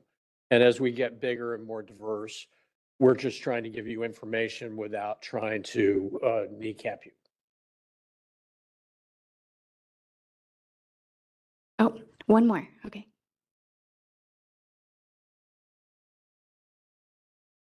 Sorry about that. Anyway, this is Deborah Smith. I'm a WEM board member. Thank you for all the information. And I want to say, I do support indicative voting as information. I think it's really important. And I do think it's a way that you give voice to people that otherwise perhaps would lose theirs or not have theirs. But I also wanted to just comment briefly on the sponsors. I really support this, and I support project or initiative sponsorship at different organizations for a lot of really, really good reasons, some of which you've talked on, some of which you haven't. My concern or my counsel is just to make sure that we're getting value out of it. It's pretty easy to take a process like that and have it just add to the process, which adds to the time, which frustrates everyone. And so I think since this is new, the goal should be to be really honest about how it's working and how much value it's adding for the additional effort. That's all. Thank you. Thank you. Okay. We'll move on. So next we have our break. We actually made it. So we will reconvene at 3:15. you were concerned, Chair Wagner, we wouldn't get a break in. We got 2 breaks in, so we're trying our best to accommodate the social aspect. As folks are taking their seats, just want to introduce the panel that we have for this final discussion today to discuss what will be happening in the, come on, clicker. Oh no, Lindsay, I broke it. You take over clicker control and horrible things happen and go. There we go. Final panel today will talk about an update for a new resource adequacy program that is being considered by the EDAM and WEIM entities. As many folks know, that there's been a new consideration of a resource adequacy program amongst these folks. And the discussion you'll hear today from Ben from Pacificor and John from SMUD is very, very timely for 2 reasons. Number one, they're just starting consideration and discussion for what that program will look like. So all of you are on the ground floor to hear about how that process is starting. And number 2, it has to do with this forum itself, the RIF. So in Pathways Step 2, it was always envisioned if there was a major policy initiative that would impact the row, that would be part of the SRC engagement, it would be those organizations that would help drive these new policy initiatives. As folks know, the row is not yet established. The SRC is not yet established. So while that can't happen, the consideration was the RIF, which will become the SRC, is the expectation, will be the forum to continue to communicate how this process is moving forward. Now, let me be clear. The RIF is not going to be the forum to actually develop. It's not going to be a stakeholder-driven forum as part of the RIF, but it will provide the communication from the EDAM entities that will be working on it. So let me hand it over to Ben and John to talk about, number 1, the entities that are engaged, number 2, some of the key design considerations they're thinking about for this program, and then finally, next steps, how they're moving forward, and how folks can engage with them as they do. So Ben and John.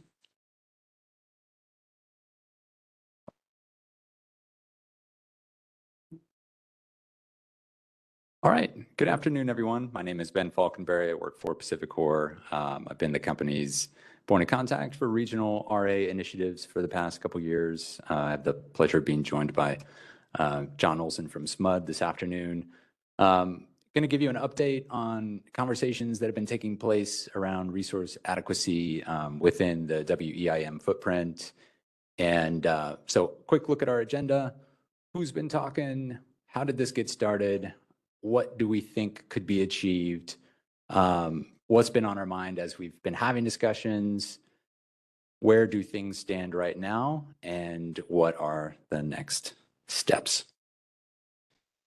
All right, so a couple weeks ago, we sent a letter to the Bosser inviting folks to come join us this afternoon to hear this update. The letter came from a diverse set of entities, public and private, signed implementation agreements and unsigned implementation agreements for EDAM. There's also a diversity of motivations to have these conversations. Some entities have a underlying regulatory RA requirements, namely those in Oregon. And so I guess slight tangent in case you weren't aware. So in Oregon, jurisdictional entities have to comply with either the state RA rules or participate in a qualifying regional program.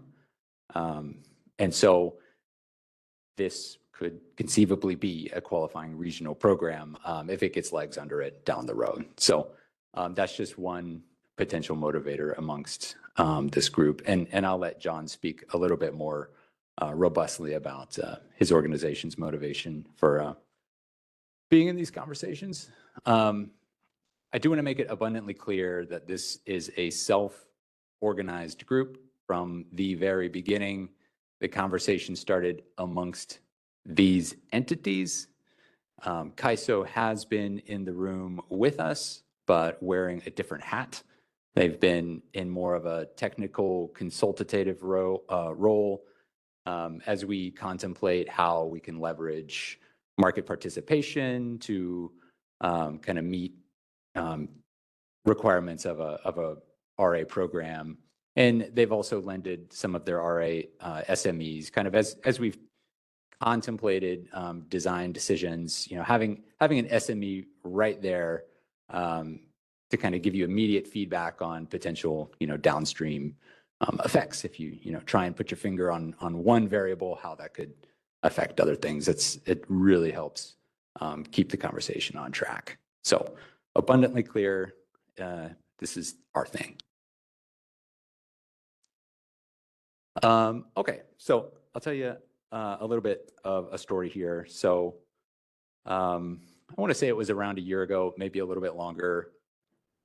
Conversation got started amongst some of the EDAM entities and EDAM leaning entities, looking at and thinking about the load and resource diversity within our footprint.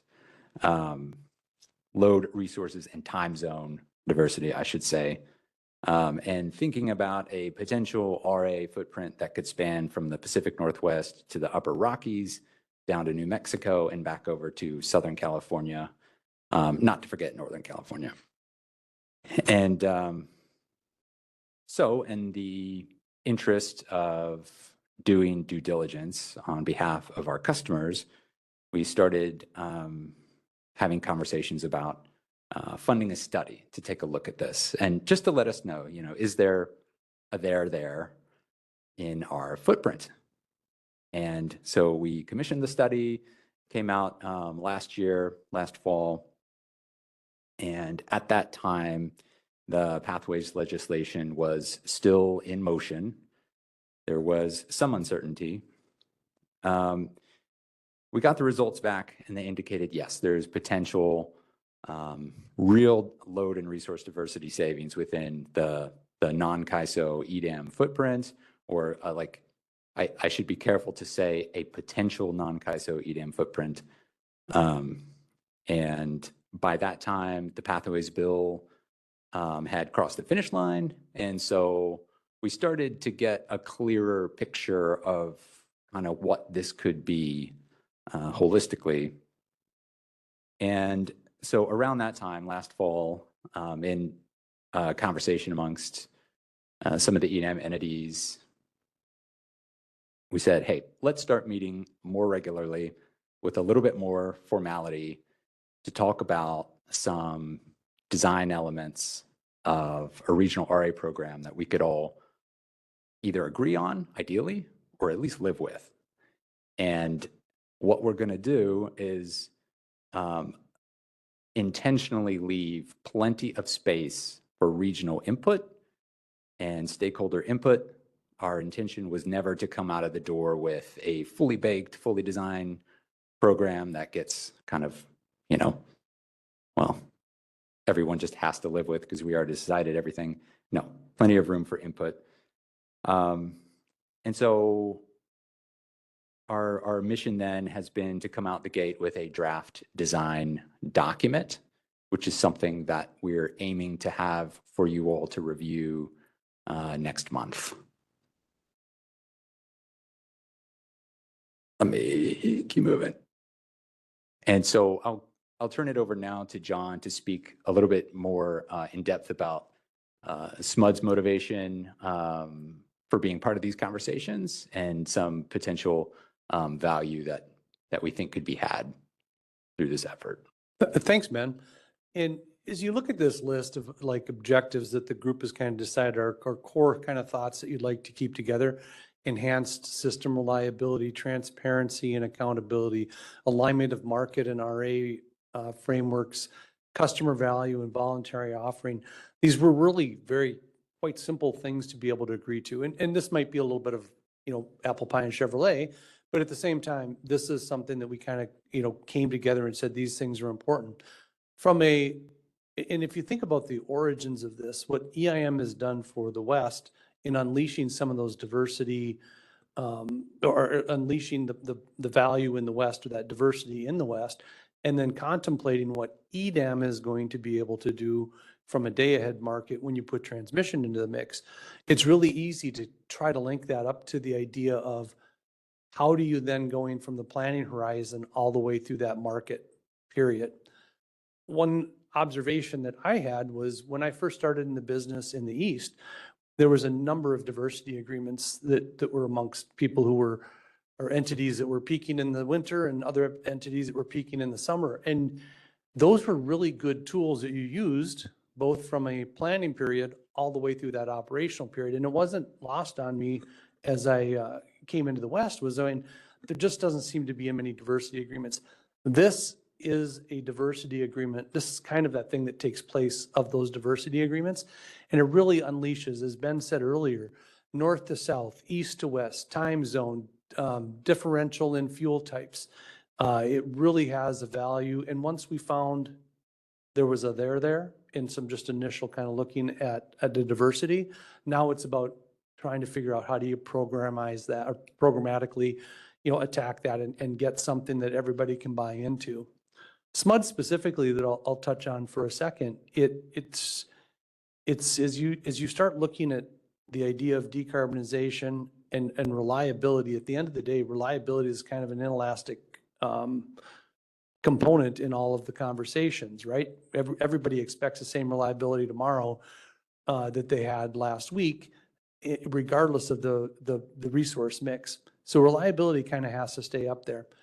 As you start unleashing this diversity, you can keep your reliability up, and now you can start addressing the affordability component of it. And the affordability, anything that you can do to have your resource mix, well, number one, and in EDAM, I was speaking kind of EDAM talking points for a second. From an RA perspective, if all of a sudden you have a group that you can lower PRMs because of that diversity, it has a direct impact on affordability for your individual entities.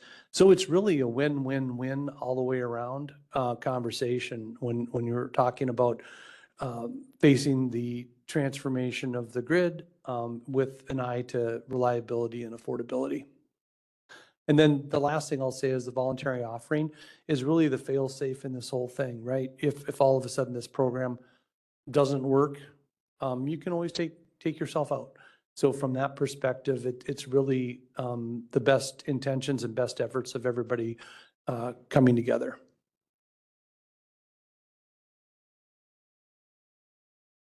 Okay, so as we started having conversations last fall, we wanted to kind of establish some principles that would guide our design conversations. And right out the gate, there was a lot of consensus around utilizing the transmission connectivity of starting with the EDAM footprint or a potential EDAM footprint to enable capacity savings for customers. And I guess I'll jump to number 3 on this list.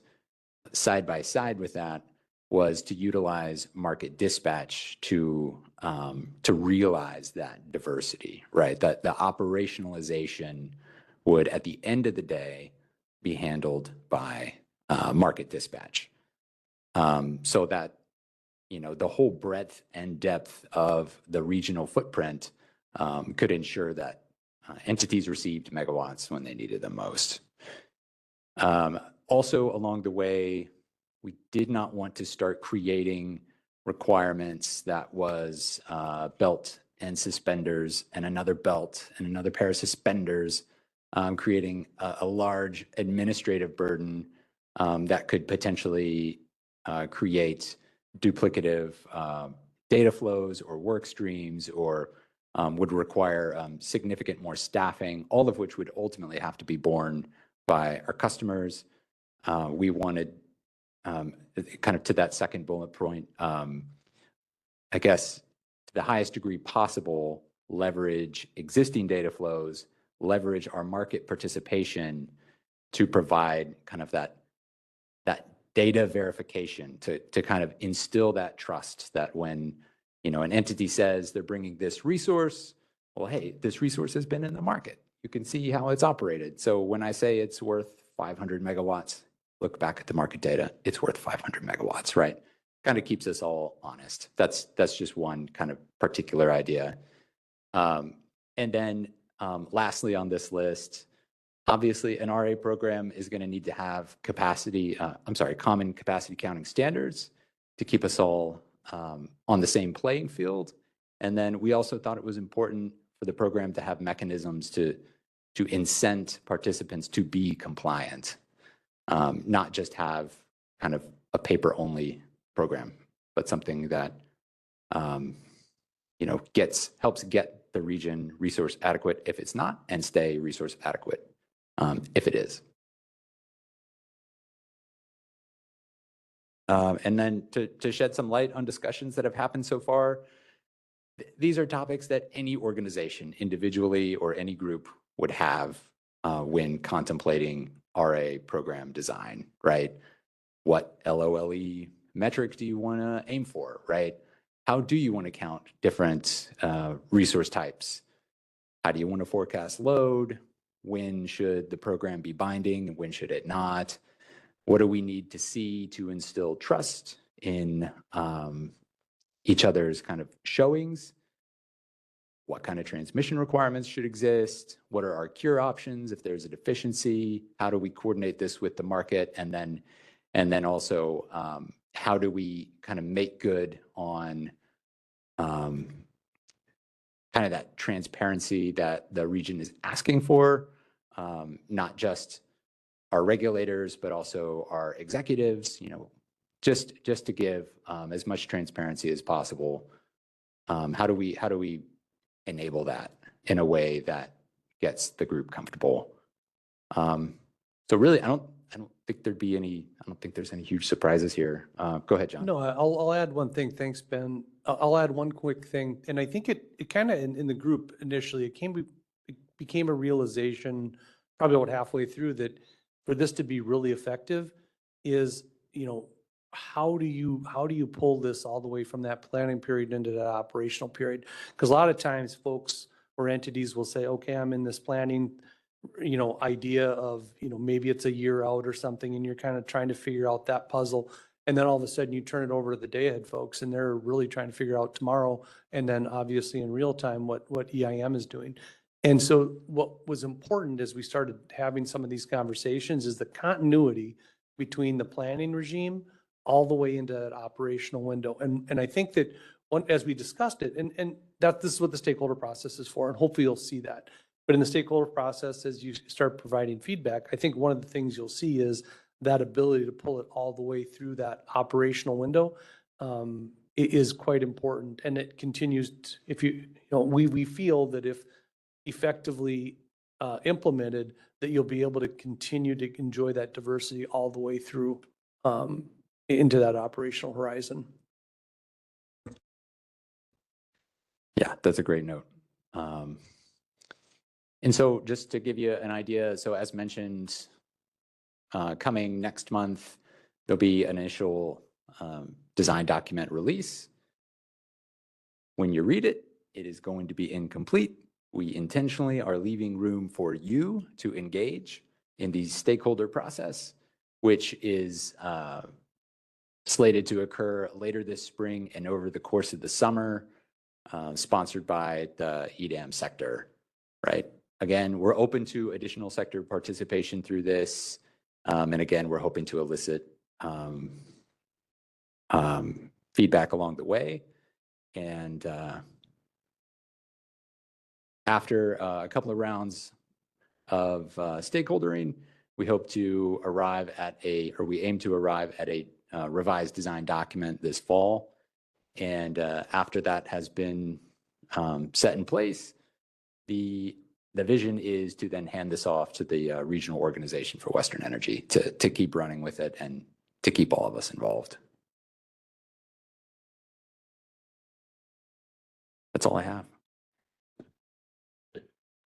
Thanks very much, Ben and John.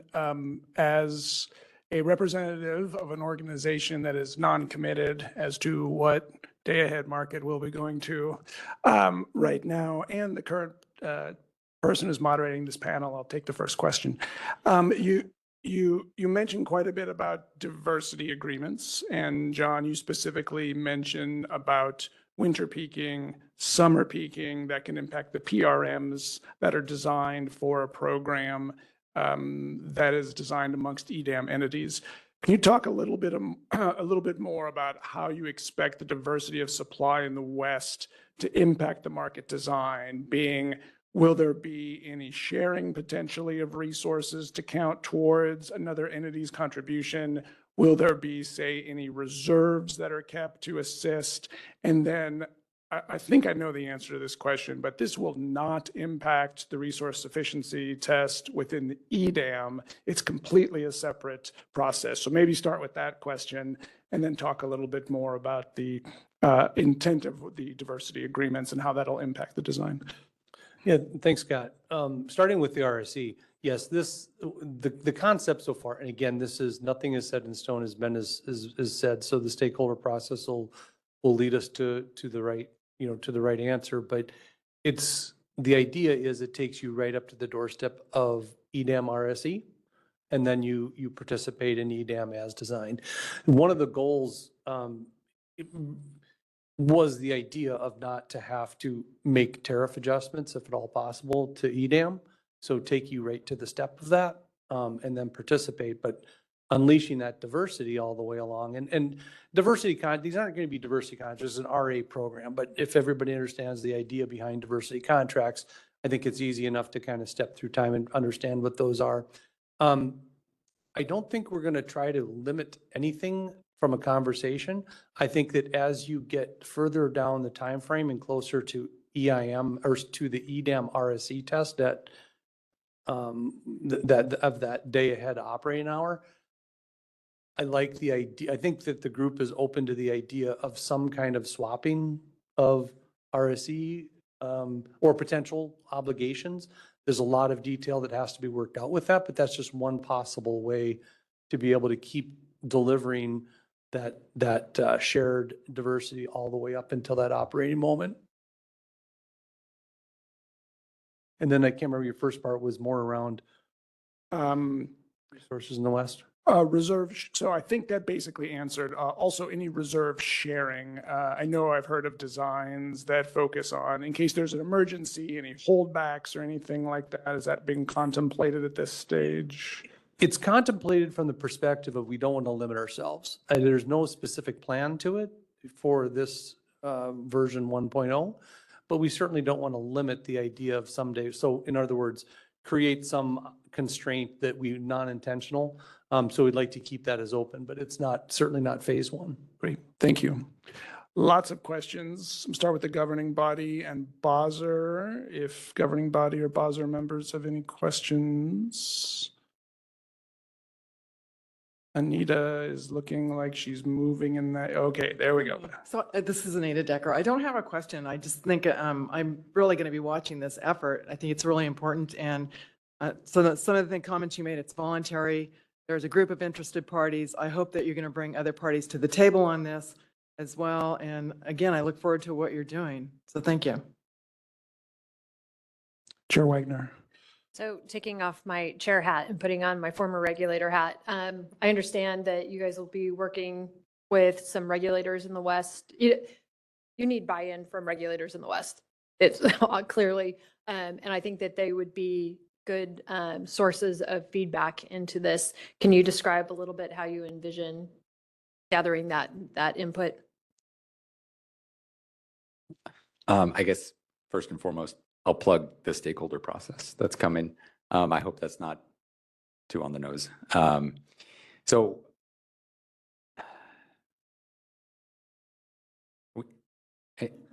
did you want to go ahead?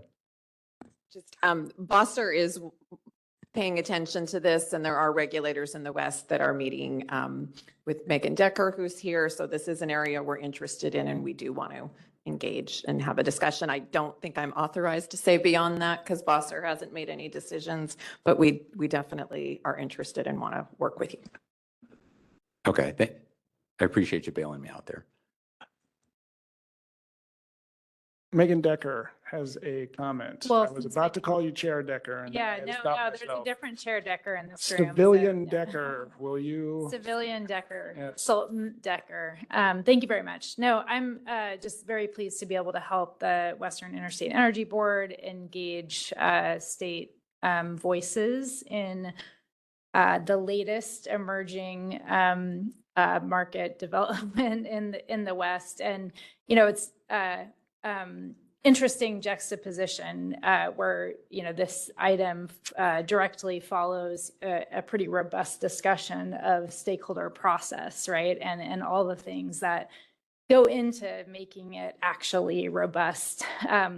And I fully appreciate that the challenge of this coming during a transition for the stakeholder process that this room is contemplating. But I think it'll be important not just to sort of say that you want input, but to think about how you're designing that stakeholder process to really get the engagement that I believe it's Member Wagner or Chair Wagner, is talking about. And I have one question that's related to that.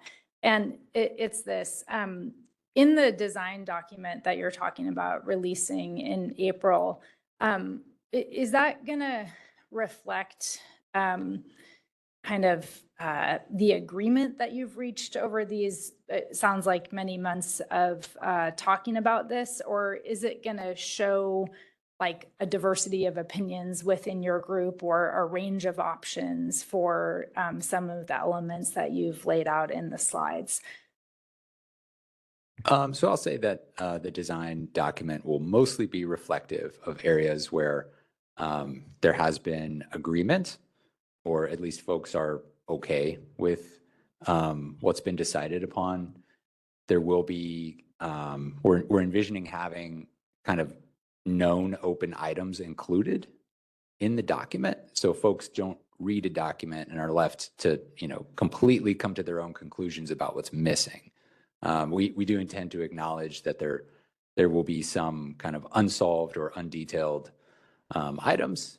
I think one thing that's important to recognize, that, and this, I'm just speaking for myself here, is that you've been talking for a long time about these details, right? And so when you reflect an area of agreement, that you've had a lot of time to think about, it can be helpful to engagement on that issue to reflect a little bit of how you got there and what some different options along the way were.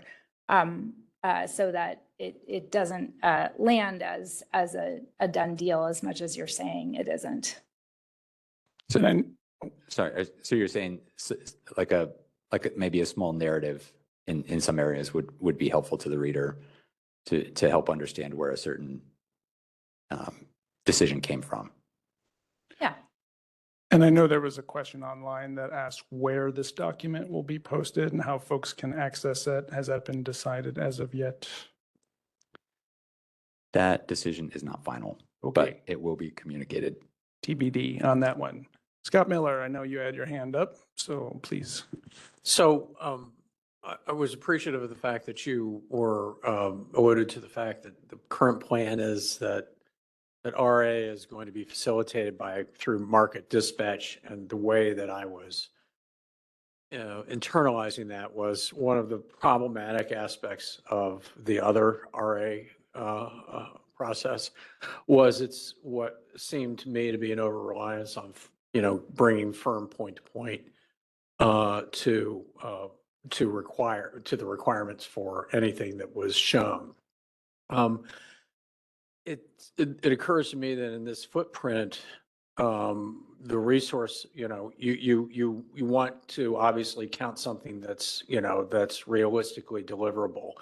So a resource sufficiency test is something that the market dispatch can facilitate, and therefore, in my mind, if you're using a network dispatch to the extent possible, then you're widening the area of resources that can be dispatchable, can be deliverable. Is that sort of part baked into the philosophy of the design, or does that seem seem overly optimistic. No, I think you're tracking where we want to be able to deliver that diversity or deliver that all the way, that most value all the way up until that operational window. Again, I don't think we've solidified on any, this is the way to do it. This is mechanism A and then mechanism B. But I do think the intent of what you said is common. If I may add, though, I wouldn't, just to help set expectations, there will be a transmission requirement that, again, is not firm. Sorry, that's not a transmission pun, but it's just there will be a transmission requirement in the document, right? Which can change. Just to be clear for those taking notes, not necessarily a firm transmission requirement. There will be a transmission requirement that is firm. Does that help? Uh-oh, whoops. Don't quote me on that one, that's for sure. Other questions from the audience?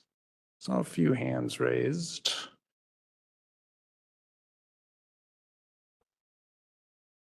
Civilian Decker. All right, I'm going to keep it rolling. Can you talk a little bit about the timing that you laid out on the slides? What's motivating that? How definitive is that? That's a synonym for firm that I just wanted to throw out into the room. Yeah. I guess I'll point out that we're already using seasons, not months or weeks or specific dates when we lay this timeline out to you. So were you asking what's motivating this timeline in particular? Yeah, I mean, how realistic is that? I mean, I guess some of my questions at this point have to do with process, as I noted earlier, and the challenges you're having in answering questions about process are because you're in this transitional period. So I was just curious about for you to speak to the motivations for sort of fitting this process into a period where there isn't like an institutional structure quite yet that's obvious for you to work within. I guess, and this is absolutely not the only motivator. I'll say that some entities are motivated by their regulators, right? They have a state RA requirement, right? And so, that kind of drives the conversation. Hey, if we want to have options, then we need to be moving towards options, right? Also, resource adequacy is a pertinent topic. It's something we want to address in the near future. And so I think that requirement is kind of a feature. It helps get us going and just sets us down the path of having this conversation. If we take too long to even start to have the conversation, who knows where we'll be by the time a solution is in place.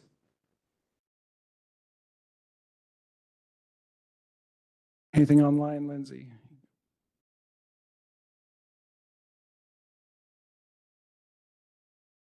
Okay, Ryan, could we open up the phone line to, it looks like we do have a hand raised. Sure.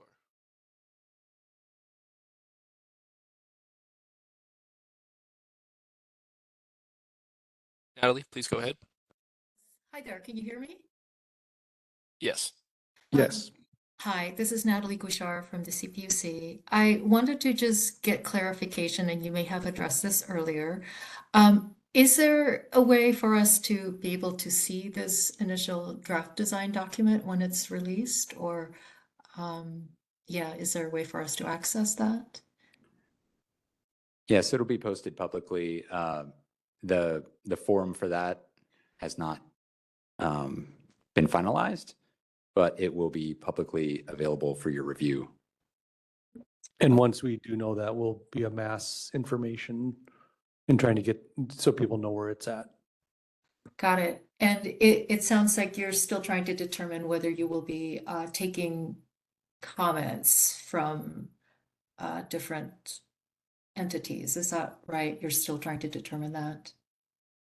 No, we do intend to take comments from any entity that wishes to provide them. Okay, thank you. Thanks for that clarification. We've mentioned stakeholder process a lot, but we want a robust stakeholder process. That would include comments and all of the things that we're talking about. Okay, sounds good. It sounds like you have some things to work out in the meantime. Thank you. And as I mentioned at the outset, the RIF is also intending to provide additional updates this year. So Lindsay will talk about this in a second, but in our next 2 workshops in 2026, we would like to have some additional updates from the RIF entity, the EDAM entities on how the program is developing. Other questions from the audience?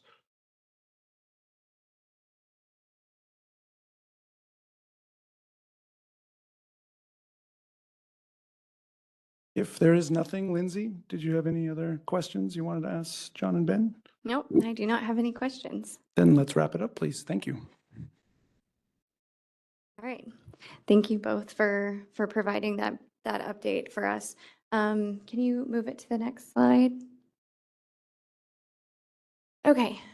So just to kind of wrap things up, I just would like to let everyone know that we have future RIF meetings scheduled for June 16th, tentatively set in Albuquerque, New Mexico, and then October 5th. We are trying to host a meeting right before the CAISO Symposium. So those will be our next 2 meetings for 2026. And then before we close things, I wanted to open it up to Governing Body Member Decker for any closing remarks. Thank you, Lindsay. So this is Anita Decker. You guys have probably heard enough from me today. But as always, the RIF you guys just do a fantastic job. So you had 3 pretty substantive presentations. And I think the roadmap is going well. And I like the engagement. I like where you're going in terms of that transition from the RIF into the SRC. So I think it really shows that you guys are not going anywhere. You're going to be around. So I think that was really important. Generally speaking, you guys have shown a cross-section of folks engaged today, and I think that's also important to the viability of your continued efforts. I am looking forward to more on the RA front, and while it's not a RIF initiative, I appreciate you guys have often kind of shown things that were coming that have been really helpful to the governing body. So this is another example of something we need to pay attention to, and I really appreciate that you brought it in as a highlight. So with that, I think you guys, again, have done a great job, and I would only give you a round of applause. Thank you. Okay. Well, and that's all we have today. So thank you so much for your participation. And hopefully you can join us on June 16th. Thank you. All right, that concludes our conference. You may now disconnect.